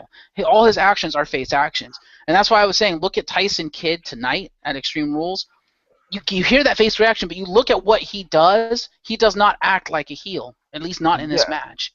Yeah, but I'd put it to you, what Reigns does is on the microphone before now, he's talked about how he doesn't care what people are saying about him and stuff, which is sort of what the New Day has done. And during this matchup, as Richter commented on a little bit earlier, it was one-sided. It was one-sided with the heels constantly beating down the faces and the faces overcoming, which is WWE booking of faces nowadays. They were booked as a face in that match. I suppose. I mean, it's like you even had Natalya. It's just to interfere first by slapping the shit out of Kofi. Mm-hmm. That's a heel tactic. Yeah, which is weird because they, like I said, they cheered for it. And I don't know, it feels weird if that's what they are going for, and it would not surprise me if that's what WWE was going for. But it feels weird because like I said before, a few weeks ago when they debuted the new attitude and the new outfit and stuff, the promo they cut to debut it was such a heel promo, which is why, excuse me, on the X-Marks I was like, wait, are they turning heel? Yeah, but with the Tyson Kidd thing, I think Tyson Kidd's just one of those who, when he reads the crowd, knows how to react well, which a lot of good ones do. Like, yeah, I know not a lot, maybe not everyone here likes him, I don't know, but Wade Barrett, when he came out in England and he was being cheered and Cena was being booed, he managed to swap it round and instantly act like a face. Yeah, he did. And you get that sometimes. Like, you'd have that, like, during the Cena versus CM Punk ones, when Cena was then suddenly being booed out of his hometown and CM Punk was being cheered, when CM Punk was being seen as the guy taking the championship and leaving, CM Punk acted like a face during the matchup and during his promos and stuff, like talking to the crowd and stuff, because that's what a lot of them do. Like, if they go by the reaction, if the crowd's now cheering you, and okay, in this arena, you act like a face. Yeah. Which makes me sad. I'm a little worried now that Tyson Kidd's lost the title that he's going to fade back into obscurity. Or they'll split him up. Well, I mean, even if they split him up, I'm just worried that that's as far as Tyson Kidd's going to go, and they're not going to like push him much anymore. And I'm just like, oh. Yeah, see, I was hoping Cesaro may turn on Tyson Kidd, push Kidd as the face, Cesaro as the heel, have Tyson Kidd eventually come over it, and then put him as the guy to answer, like, either Cena's challenge or have him come out and get the Intercontinental Championship. I think that'd be cool, but I don't think they will. No, probably not. But yeah, I believe we have another match after the Divas match, because, God, that match was terrible. Yes, and just for the record, Director, there are no further promos for the evening. Oh, okay, thank you. Well, I totally missed. Okay, well, I know I missed one other. It wasn't a match, but I guess it wasn't a promo either. But that wasn't listed on here, but I guess we can talk about that. Okay, I don't remember when it took place. I think it was before the last match was when. I'm relatively sure. It was before the last match, which we still have Big Show Reigns first. Okay, I think. Yes, we still have the last man standing match. Yes. Which boring. You sold out. I would have to say, just saying boring now. When we were talking about, you said you liked it at the end of the match. No, okay, here's what I said, Richter, basically. Okay. The match was good for what it was, and that is, generic booking of two big guys beating the crap out of each other. That's pretty much what it was. Those are all my matches. But it made me sad in a way because one of them was Roman Reigns, which, okay, he's a big guy, but he's like highly athletic. He's fast, and when you put into the ring with people like, say, a Dolph Ziggler or John Cena or something, he can put on really great matches because he can fly, he can run around and do shit, and it's exciting. And then you put him in a match with fucking Big Show, and it's almost like putting Cena in a match with fucking Rusev with a fucking Russian chain tied to his wrist. There's not much he can do.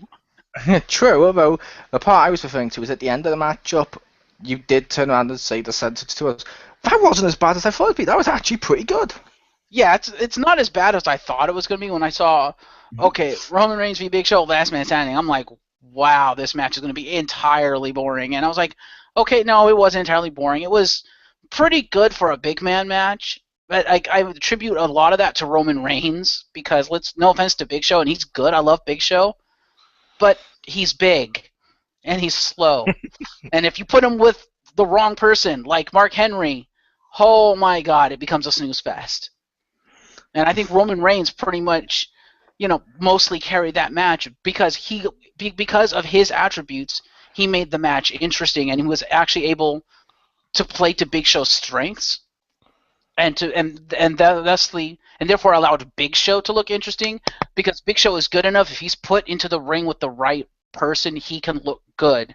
If the person he's with can play to his strengths and kind of hide his shortcomings of, again, being slow, being big guy, being, kind of limited what he can do. And Reigns allowed him to do that. Oh, Marcus, I feel I need to point out that, if you put in the ring with the right person who can accentuate your strengths and hide your weaknesses, that's anybody in any match ever.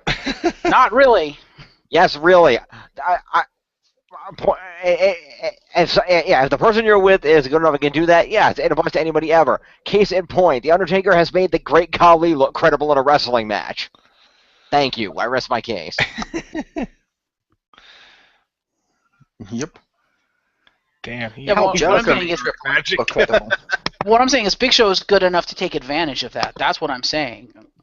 Yeah, he is. But yeah, Great Khali's had 2 good matches in my opinion.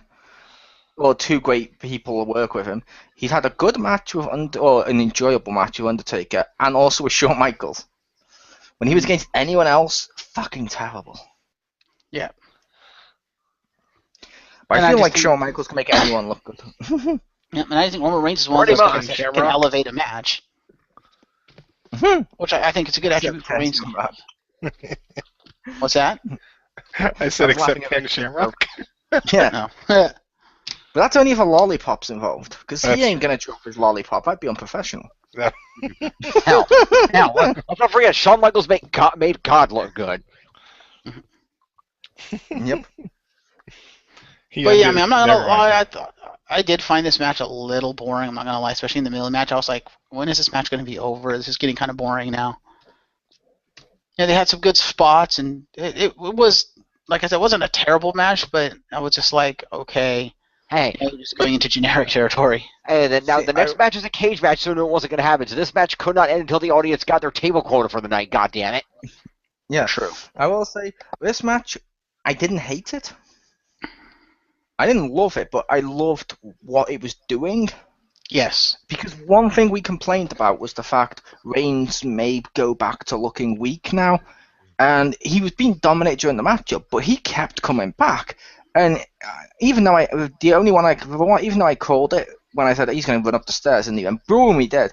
I totally saw that spear at the end just because how it was set up. It looked a little too obvious. But I will say, besides that bit, he looked great. He put him through barricades. He put him through an announce table. He, with all of his strength, lifted the overly heavy announce table and threw it on top of Big Show. Yeah, which, maybe not being overly heavily, but still. Yeah. And can we also give credit where credit is due to the real star of the match announce table for no selling 500 pounds of the Big Show on top of it by not buckling under him when he stood on it, and then not even falling apart when he got flipped on top of somebody.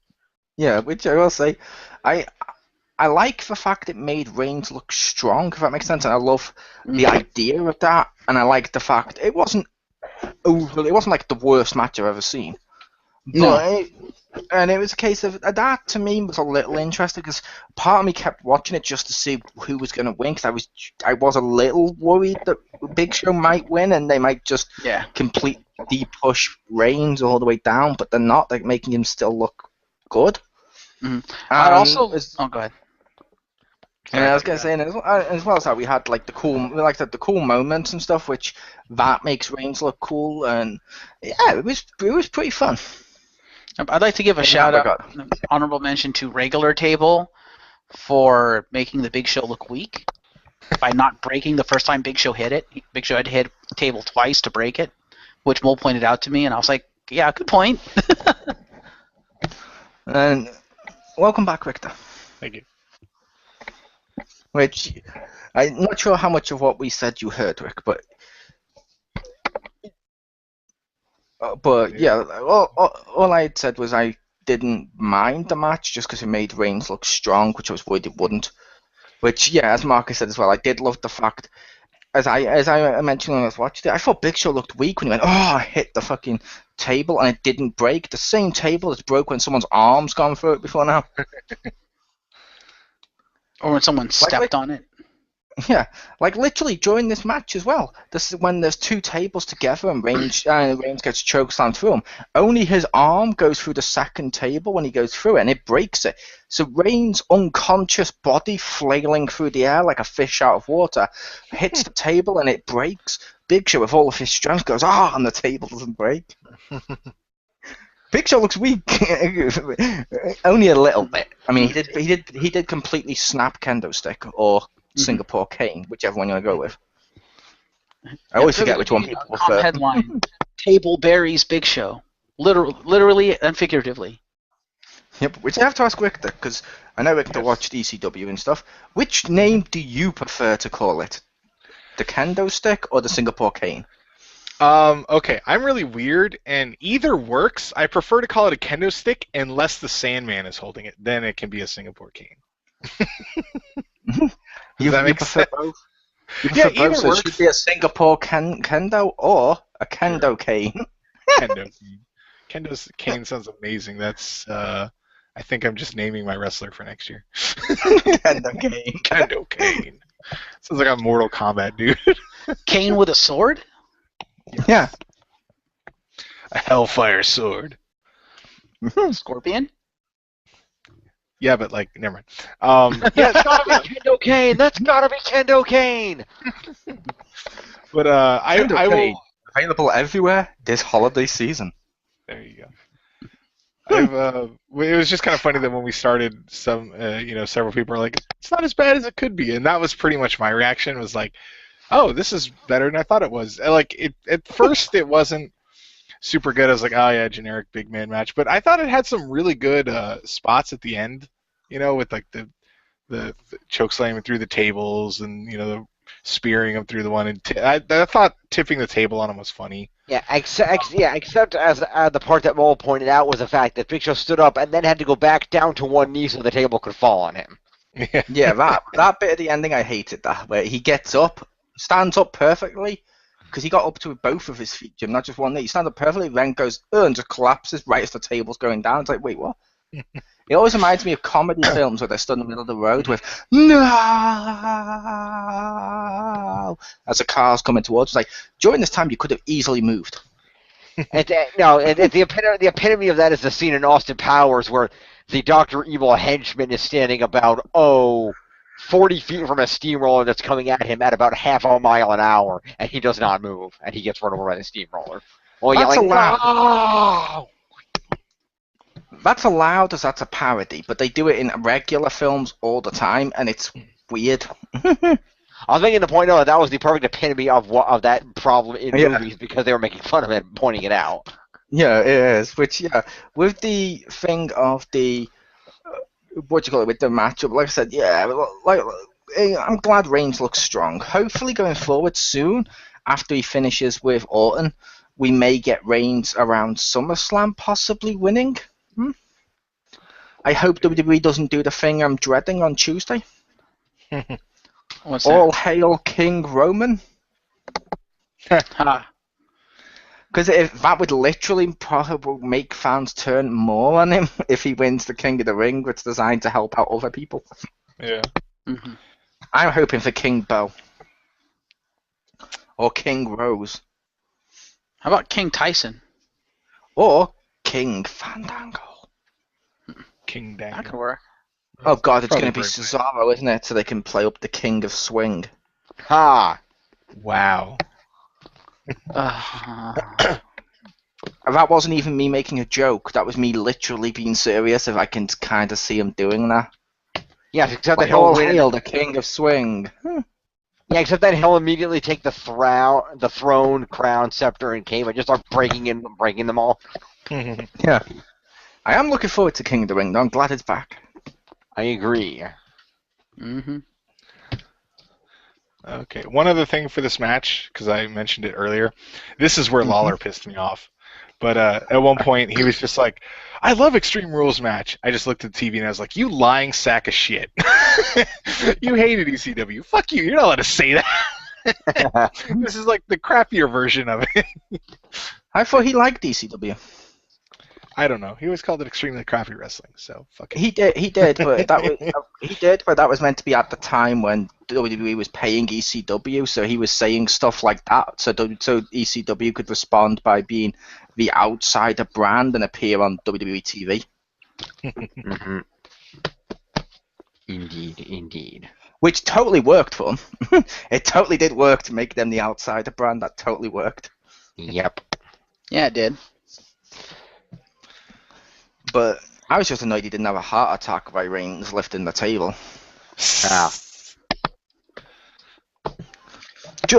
Reigns should have done it while their drinks were on it, so you could have heard Jerry Lawler or JBL or something go, "No, my delicious Mountain Dew available now at stores for just $1.99. No!" And now when I go to the store, now my Mountain Dew is ruined, I'm going to have to make a choice between and just start listing all the delicious flavors. Comes up, which flavor should Jerry Lawler buy at Walmart this week? Vote now on the WWE app. Actually, now that you're mentioning it, I kind of wish like Roman had like picked up the table and like just like it wasn't working, and then he grabbed a dude, took a swig, and then was able to flip over the table. That would have been way better advertising. That would have been great. I'd probably still be laughing if they actually did that. That would be great. That'd be awesome. And also, don't forget this match built up the awesome new feud between announce table and Spanish announce table because announce table stole its thunder. Yeah. It's like, how amazing would it be if, as well, they did the reverse advertising, Rick? Mm-hmm. Big Show Reigns had opened up the drink, took a swig, spat it to Jerry style into Big Show's eyes, and Big Show's like, like he can't see, and even afterwards, like next week on Raw, he's got like the eye patches and stuff because he's now lost his sight forever. That's how poisonous this chemical drink is. I feel that all the Mountain Dews in Chicago and stuff was just begging for a Pepsi truck to come to the arena. Pepsi truck pulls up. Look in my eyes, what do you see? That was the joke. We all got it except you. It didn't need to be stated. I'd be totally okay with a Pepsi drink. Yeah, because WWE hasn't ripped off Austin's beer truck enough. Yeah. Besides the 10 other times they've done that. Yeah. True, but you have to admit the best one was Kurt Angle's milk truck. That was amazing. Where he came all over the ring? Yep. And the milk float was funny. It was. Moving All on. right, Hammy, take us home with the final match of the evening. Did something happen between them? Yeah, there was the Bo Dallas gets destroyed. Oh, is that what they're saying? Okay, yeah. Leave. So because they realized, shit, we lost our Intercontinental title match, we need to kill time. They sent Bo Dallas out to the ring. Oh, host sounds different. Due to the fact you mentioned you didn't have that written down, and Rick said I wanted to talk about it. Well, I thought somebody would. I didn't. Go ahead, take it, Richter. Okay. Yeah, and so Bo Dallas came down, made fun of Chicago, and then got destroyed by Ryback, which I don't even made fun of them. He said Chicago was #1. Yeah, and then he made fun of them. I believe he was making fun of them. He was. But wait, I see what you did. Yeah. But yeah, I kind of figured that was to replace to eat up some time because they lost the match off the card. But the cynical part of me is like, wow, that's how short the match was actually going to be. Yeah. Although am I the only one who's thought since Bo Dallas came back, now that he has a goatee, he looks like Mirror Universe Bo Dallas? I thought, I was like, why are they trying to make him more look like Bray? Like, is he Yeah. grow out the beard or Yeah. something? Because they're finally realizing that Bray sucks if he doesn't have followers, so they're going to have to make his brother his follower. Yeah, which I will say, as I mentioned to the others at the time, I don't like Ryback. That may have come up in these. No. Oh, But I didn't. Yeah. Yeah, but I didn't hate this segment. Yeah. Because as I've mentioned to the others, while they are jobbing Bo Dallas out a lot, and I really wish they wouldn't, because Bo Dallas is awesome. He makes such a lovable, enjoyable jobber, if that makes sense, when he comes out and does his Bo leave, like he did to Sting and stuff. It's like, it's kind of fun to see him do that. Not many people can pull it off. Like when they keep jobbing out like Adam Rose and Fandango and stuff, I get annoyed. When they do it to Bo Dallas, as much as I like Bo Dallas, it actually becomes really enjoyable just because you kind of want to see him get his comeuppance, and you do every time. It's funny. I'm just waiting for him to win a match. That's going to be amazing. No. Am I the only one who noticed that Ryback completely missed the meat hook?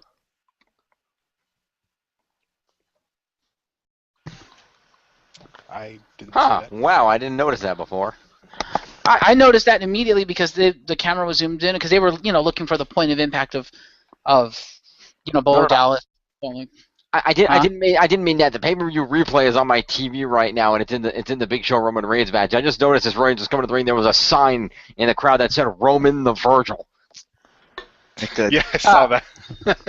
Nice. Yeah, I But saw yeah, that. the camera was like zoomed in and whatnot because that's what's the camera angle. And I instantly noticed, hey, wait a minute. His arm didn't touch Bo Dallas at all. And I don't know if it was Bo Dallas fell down early or if Bo Dallas realized that Ryback was going to miss anyway, so he tried to sell it to make it believable. I don't know, but for whatever reason, Ryback clearly and completely missed Bo Dallas with the meat hook. Yep, which you get that sometimes, but... Yeah, Which I will admit, I honestly, I can't believe I'm going to say this, I honestly thought Bo Dallas may have gained some momentum, and then he didn't.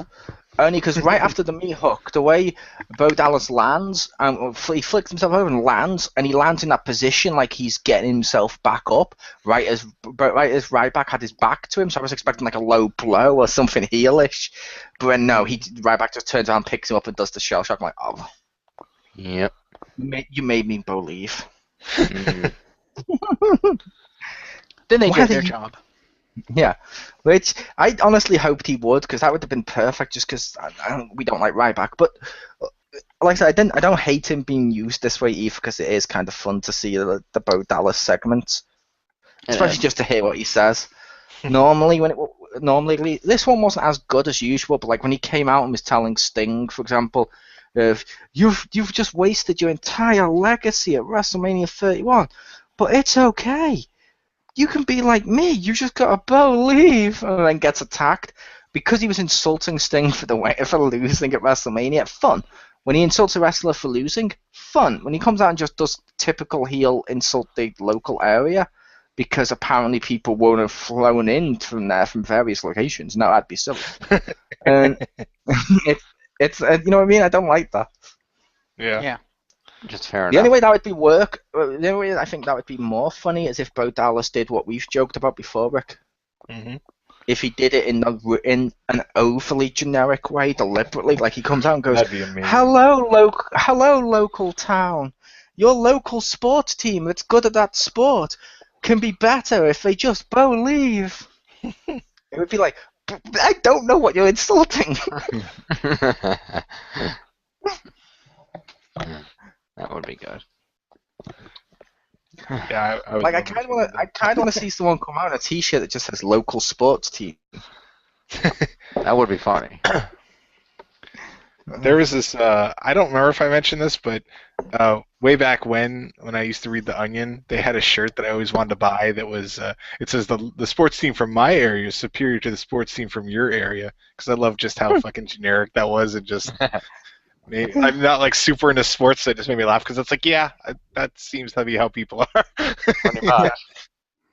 Yeah, boo! You suck. You have a different colored T-shirt on. Yeah. Ah. This girl has a Nintendo sweatshirt. Boo! Throw popcorn. To be fair, she did look like Pew. No. But I think they said something like Nintendo sucks. If they had just said like, "Boo, you look like a lumberjack," then okay. But I don't really think they said Nintendo sucks. I think that's what she she heard just added it. when they were like, "Boo, get a people's haircut." We're mean to Pew for no reason, especially in podcasts she won't listen to. well, that's why. Someone wanted Pew to get the Rock's haircut. The Rock has hair. Awkward. Well, back when he He's was the Richter wrestling, cut. yeah. Yeah. Back at The the Rock height of his career, yes, he had a flat top. Yeah, The Rock stole the ivory do. The ivory do. Wow. Yep, I've named your hairstyle for you. It's no longer Wow. bald. That's insulting. It's now just the ivory do. Speaking of Ivory, actually, something kind of unrelated, although Ivory is still wrestler. She's like what 53 or something now, and she looks fucking amazing. Like I saw an interview with her, a recent interview, and I was just like, wow, she's still in great shape. Like she was talking about like wrestlers court and shit, just talking like behind the scenes, just talking about Triple H and stuff, and I was just like, wow, she's actually kept in shape. She's like what 53, like I said, 53 or something now. She's got like 3 or 4 kids. I'm like, damn. To be fair, if it's the interview with her talk about wrestlers court, that was years back. Was it? Yeah, I watched that like a year or 2 ago. Fair enough. Yeah, Fair, because it was. Yeah, the superstars were accusing the women's wrestlers of throwing a dodgeball game against the tough enough or the whatever the not wrestling women.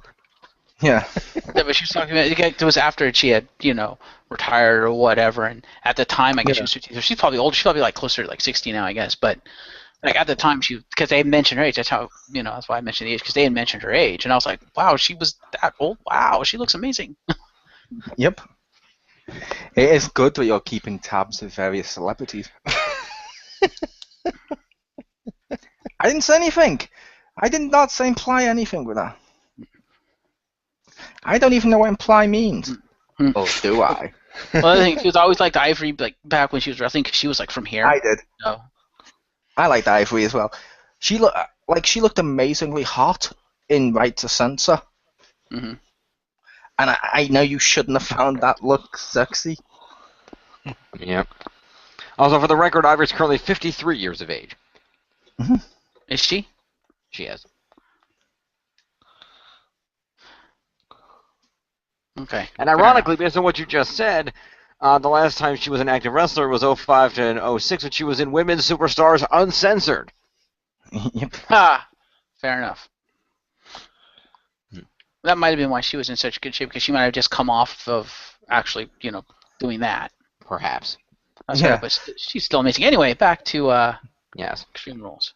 But before we go to the final match, it should be mentioned that at some point over the course of the evening here, after Lana was sent out of the chain match, she was seen entering the authorities' office, and later on she was met with Rusev backstage with an interviewer where, I think it was Renee, where they basically explained that she had talked to the authority and had booked for Payback next month that Rusev would face John Cena for the United States Championship in an I Quit match. Wait. That was a promo? And you didn't write it down for the purpose of what you mentioned to Rick? No, there's no more promos for us than that. You had one job, Jim. I got your back, Rick. Thank you. Replace him next week with a broom. or just one of those nodding birds that Kira can hit the button to click Wikipedia. Done. Also, redundancy is redundant, Jim, because did we not discuss the I Quit match like half an hour ago? It was vaguely I made a joke, but I didn't discuss the promo. Yeah, it was all handily mentioned that there was going to be an I Quit match, but not the circumstances that led to the I Quit match being created. Fair enough. It was still discussed. But anyway. Yep. Yeah, hand me, final match. Take us home. All right. But one more thing before the final match. No, I'm kidding. Continue. That does happen. Anyway, so the final match would be the title WWE match, championship match. We get Seth Rollins against Randy Orton, where the RKO may or may not have been banned, and it was inside a steel cage. With Kane as the gatekeeper. With Kane as the special guest gatekeeper. And yeah, I don't know what other people thought. I didn't think the match was too interesting, and the end I thought was really, really stupid. Like the outcome made sense, but not in the way that it reached it. And like I was sitting there at the end, I was like, and I was trying to decide if that was a shittier end than the Sheamus match, and I don't think so, but it definitely tried. Which, yeah, I didn't like this match. The only thing we had a discussion about after this match was, like Marcus said, but the RKO was banned. Which, like me and Jim said, yes, but to be fair, when he announced it first, he did say your RKO is banned. Actually, I'm going to have to correct that because before we went on the air, I went to WWE's YouTube channel and I brought up the clip from Raw. And actually, no, he said to Randy Orton's face, the RKO is banned. Yeah, but I know he's definitely said your RKO at least once during the promo, like when he was like, "Yeah, but you won't be able to win because your RKO is banned," or whatever it was. No, he said you won't be able to. He said you won't be able to win because what did he say? I said one of the promos, not that same promo, Jim. Oh, okay. But in the actual announcement of the stipulations, he said, "I'm going to take away your most powerful weapon. The RKO is banned." Effectively. Yeah, and all the promos are like RKO is banned. So I'm assuming he did a diamond cutter instead. Yeah, I'm gonna have to say, can he do an RKO? Can Seth Rollins do an RKO? Yes. Only because isn't one of them meant to stand for Randy? Then RKO is actually his name. His initial. Yeah, it's his three initials. But I was like, therefore, if Seth Rollins does it, wouldn't it be the SR? What is your finishing move in the video game? Mine? Yes. Curb stomp. What else? Yeah, mine's the RKO. Bam. Yeah, well, like the thing is, like the shouldn't it be the CJ? But I would also put it to you, in that same game, you could take the Stone Cold Stunner. Yeah. And it's the. But when another wrestler does it, they always call it the Stunner, not the Stone Cold Stunner, unless Stone Cold does it. That's why I take the Stone Cold one. I don't take no generic one. I take the one that has middle fingers somewhere in it. Yeah. Also, on a related note, Cena did not try the springboard stunner in the chain match. No, he didn't. That would have been a really bad idea. He also didn't do it on Raw. He did not. But yeah, like I don't know, just the end of it made sense because I think they should have banned Orton for doing it, and then Rollins does it. And I'm like, what the fuck? Like, Yeah, but technically, two stupids don't make it better. the thing is, technically, it depends on the stipulation of the banning because technically, Orton didn't do it to Rollins, so therefore it should be legal. I don't think so. It just said RKO is banned. It didn't say who the target. It didn't specify a target. Well, RKO was banned in the match, but Kane was not in the match. But it was still, he did it during the match. Kane was in the match. Kane was an official in the match. It's like what would happen if Orton turned around and did the RKO to the ref as Seth's climbing and just yanked him off and did an RKO. Would that be allowed because the ref didn't see it? Or would he be banned because he also did it to the ref? It's also weird because literally, like I mentioned going into this match, we had a matchup in which Randy Orton has no finishing move and Seth Rollins has no finishing move. Since they've banned the curb stomp, which means it was like it says it all when they had to pull out the pedigree, the choke slam, and Seth Rollins doing an RKO. Yeah. I have to admit, Seth Rollins' RKO was actually pretty good. I was impressed with how well he pulled that off. Indeed. Yep. It was out of nowhere. It was. Wait, no, Randy Orton owns a hashtag. It was. Randy Orton owns a hashtag. Out of parts unknown. Nice. Which, yeah, I thought this was weird and I don't know. The match wasn't that good a quality match, and it lacked because they couldn't do their own finishes. Like, okay, if you're going to ban the curb stomp for legitimate reasons, don't take the RKO away in the same match. Yeah. That makes no sense. Am I the one who thought that if they wanted to make this good, they would have his Rollins stipulation would have been the RKO is banned, and if I beat you, it becomes my move. That would have been fun. Yep. I made the comment to Jim of how I wanted it to end, but it didn't. Yeah, that would have been better. And I think I made it to Marcus too. Yeah. I wanted Kane to get in the ring and get pissed off with Seth Rollins and just throw him into the cage and do the Big Show thing where the cage opens up and he falls to the floor. So he wins by accident. That would have made more sense. Yep. I still have to say, with respect to Kane, that's the one thing I did like about this match is, okay, I'm okay and actually kind of liked with what they did, because one of my biggest fears going into this was that you have this big buildup of Kane just being completely pissed at Seth Rollins in the room and the Authority and all that crap, right? And now he's being forced to help Rollins, and you know Rollins has to win. There's no way Rollins is going to lose this match. Yeah. So I was afraid that they were going to lose all that buildup and that momentum that Kane had built over the last month. And I thought they did it semi-decently he got pissed off, slammed the cage door in Rollins' face, picked the, chokeslammed Rollins, and then because Rollins had to win, begrudgingly put Rollins' arm over Orton's body. I'm like, okay, I approve of that. That works.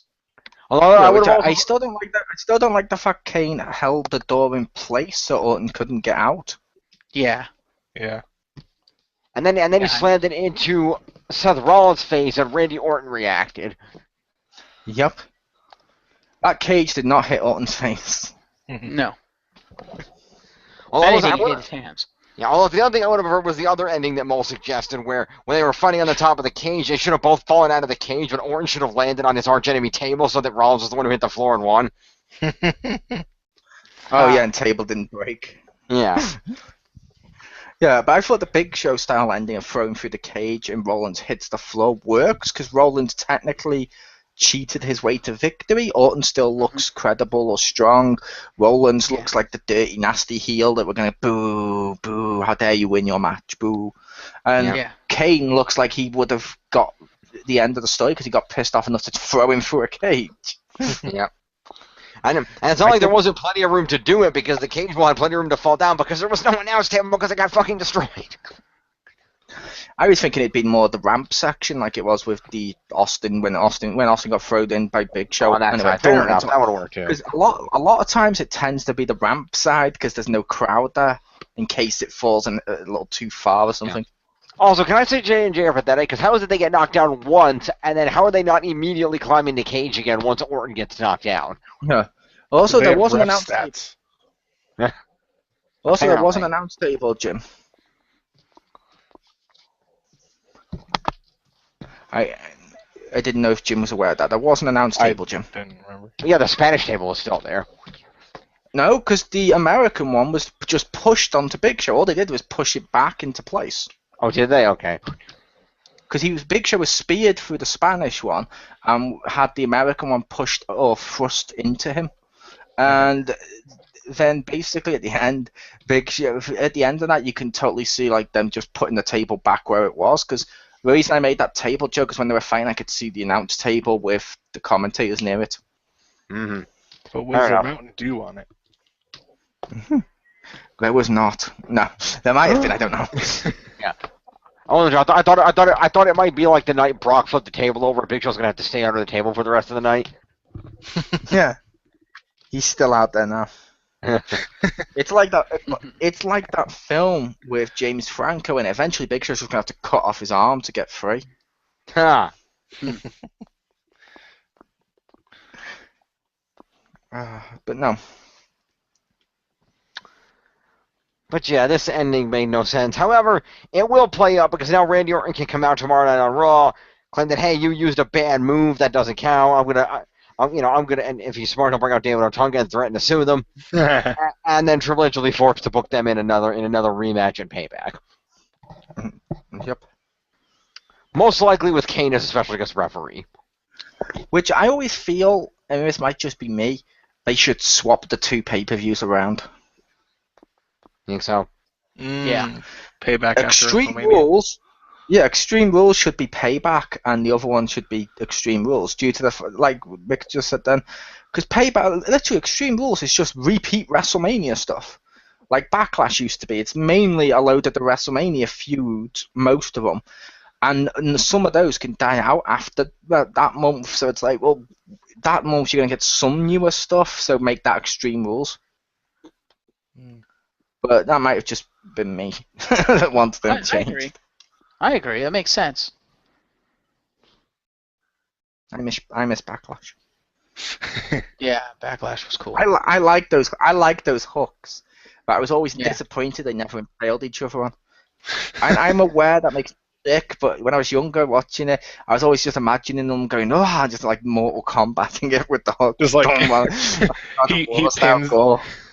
he pins him after the 3-count. Vince is sitting on his King of the Ring, and he's like, "Finish him!"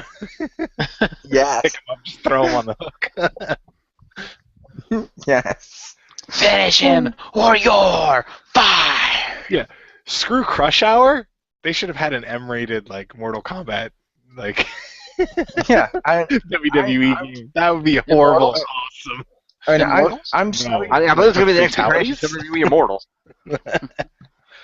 Is that on a console? It should be.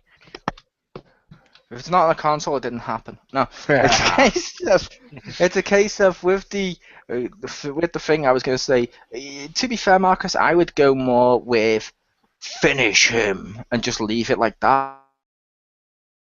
If you had a wrestler do an uppercut or something like that, I'd have Vince appear in the corner with fired. Nice. That would be good.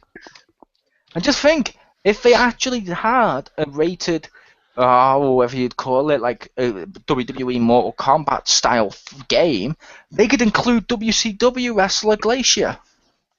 Yeah. His moveset's pretty much done. Wow. Good old Glacier. And his look is pretty much done too. They have the sprite for him. They do. I like that you remember him, because I think the only reason I know him is because I believe he and Wraith were like hidden characters in one of the WCW games, like on N64, and that's the only reason I know those two guys exist. I remember him because I'll be honest, at first with the build-up and the pyros and stuff when he came out, I was actually like, oh, this is going to be good. He's almost like Sub-Zero, this is going to be cool. No pun intended, before someone says that. But and then it actually, the matchups and stuff happen. I'm like, I'm disappointed. It's sort of like Sting worked getting the Crow gimmick, and it was like, it's the Crow, it's awesome, and stuff like that. It totally works. But then this happens, and you're like, disappointed. I need to break out my PS1 WCW versus the World and see who's actually in that game. Well, spoiler alert, it contains WCW and the entire world. Ha! Like, you can even be Abraham Lincoln versus Hulk Hogan. Nice. Sweet. I used to make in some of the older games, I actually did make Abraham Lincoln as a wrestler. Nice. Was that just a feud with Kevin Thorne? No, that was before he was there, but that would have been awesome. I should resurrect that. It was to feud with Gangrel. Or if you're playing a WCW game, it's to feud with Vampiro. Yeah. Whose voice sounds way better than Matt. His voice sounds way better than Matt Striker's does. We need more completely hilarious, slightly obscure wrestlers. We should do a whole podcast just on them in the future. Number 1, the Shockmaster. He's not obscure. Yeah, he's not. They bring him up all the time. He was until he tried to debut. Isn't everyone obscure till they debut? Yeah, pretty much. Well, even some people are still obscure even after they debut. True. Hence the list. Yeah. For the list of celebrities Marcus forgot. They weren't famous enough, therefore they were spared. Yeah. There's a reason David Arquette is still alive. The sequel to Almost Famous. Almost Famous enough. Is that because you left him alive because his wife's hot? They're not still married, are they? I don't know. I honestly don't know if they're still married. I just still remember the episode of Friends where every fucking cast member got Arquette added at the end of their name before they finished. Before the next week when it was just Courtney Cox Arquette. Yeah. Since it just came on the TV, I also, because I mentioned it earlier, but we never got to it. Right before the main event, we had that promo where Randy Orton came to Kane in the back and asked him if the Big Red Machine was still around, and because I remember who you are, Kane, even if you don't.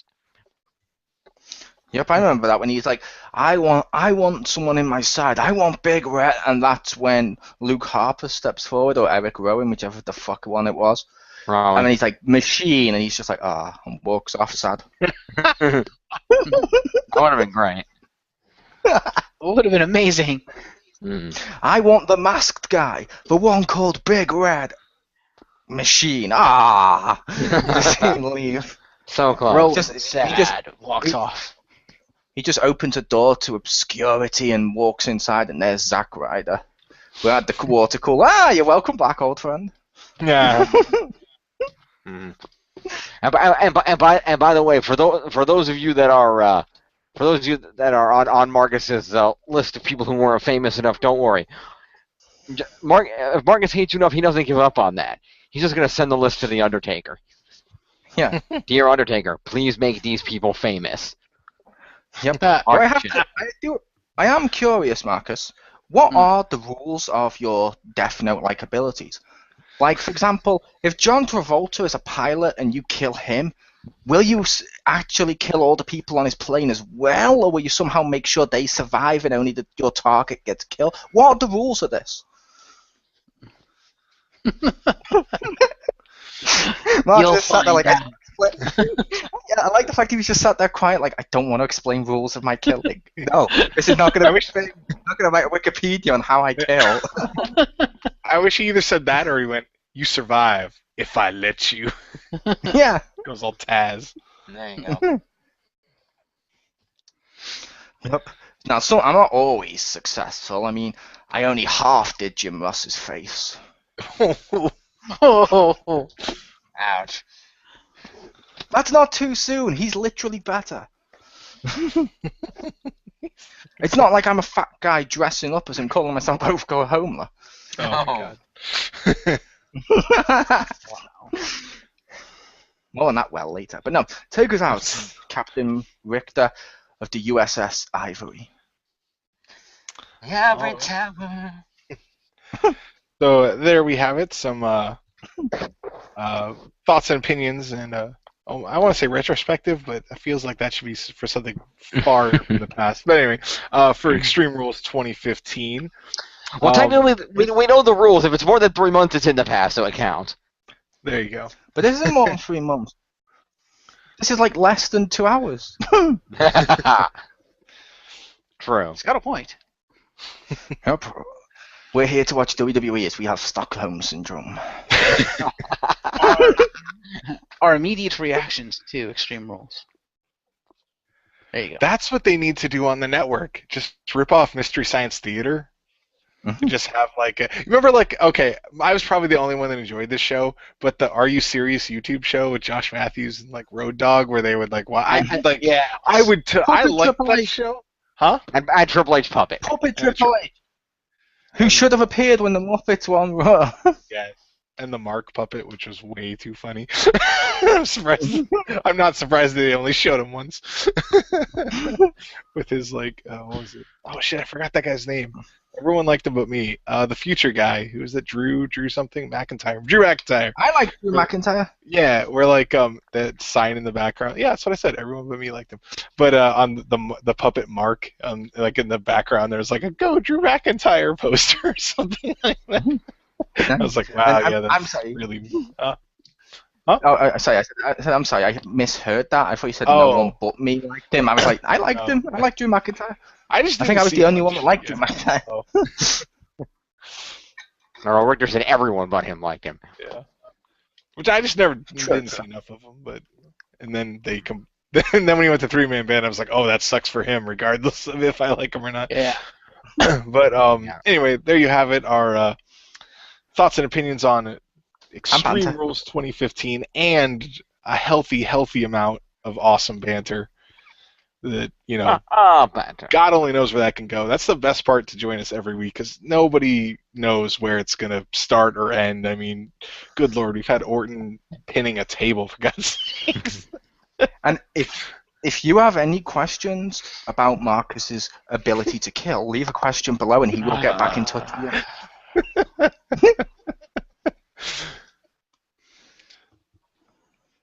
That's true. So, Surgeon General's warning: leaving comments to Marcus Shadow about killing could be hazardous to your health. If you're famous. Oh hell no! If you just leave me a message, you're automatically on my radar. Yeah. I just like the idea of Marcus sat down watching something like Celebrity Big Brother or Big Brother in general. It's like, oh, they're fighting to become famous. That's cute. They want to oppose me. Nope. Sorry. You guys are Goombas. I'm after Bowser. If I could Like remember to, yeah. I think it'd be really funny that I know I'd forget to do this, but I'd love to make a fake YouTube account just to comment and call it like like someone famous, but it's like not that person. Just to see, like not Drew Carey. So tell me more about this.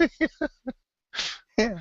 But anyways, there you have it. I'd like to thank everyone for joining me tonight. You're welcome. A pleasure, Rick. It's always an honor. And and hopefully everyone listening will come back next week for some more fun, some more crazy, and some more wrestling if we feel like talking about what actually happened.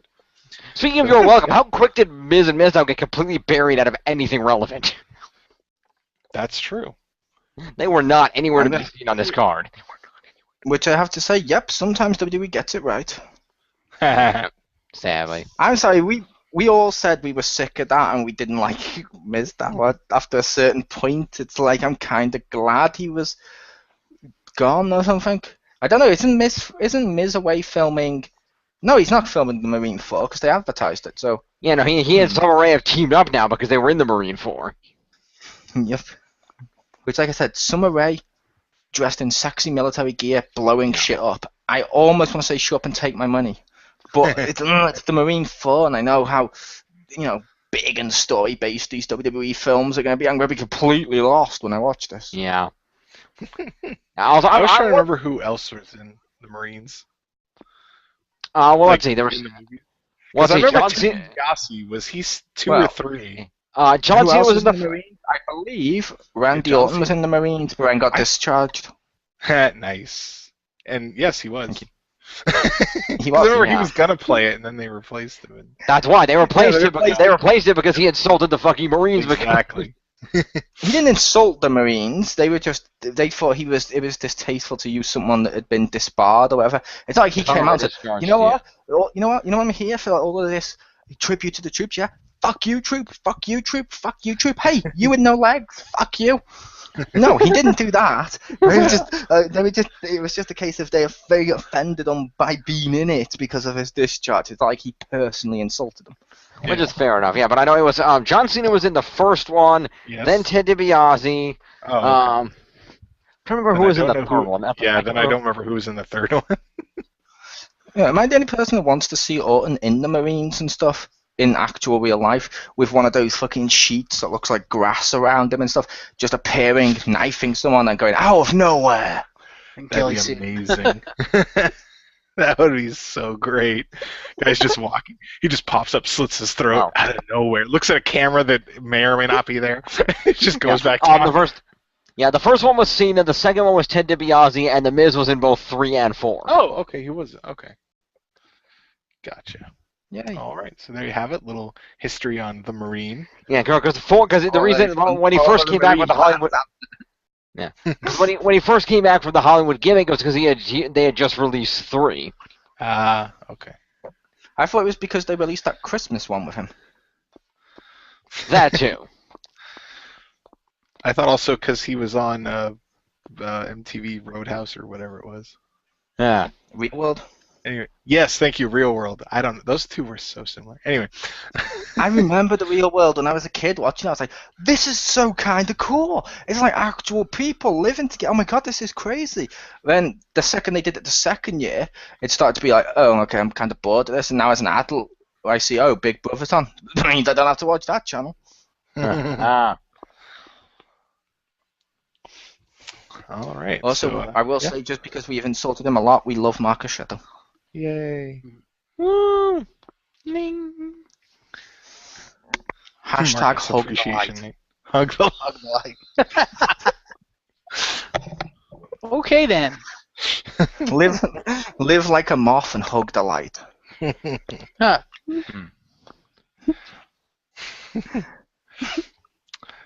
So there you have it. Once again, thank everyone for joining us, and join us again next week. And hopefully we will see you then. Good night. And Wednesday for Squared Circle Special. Yay.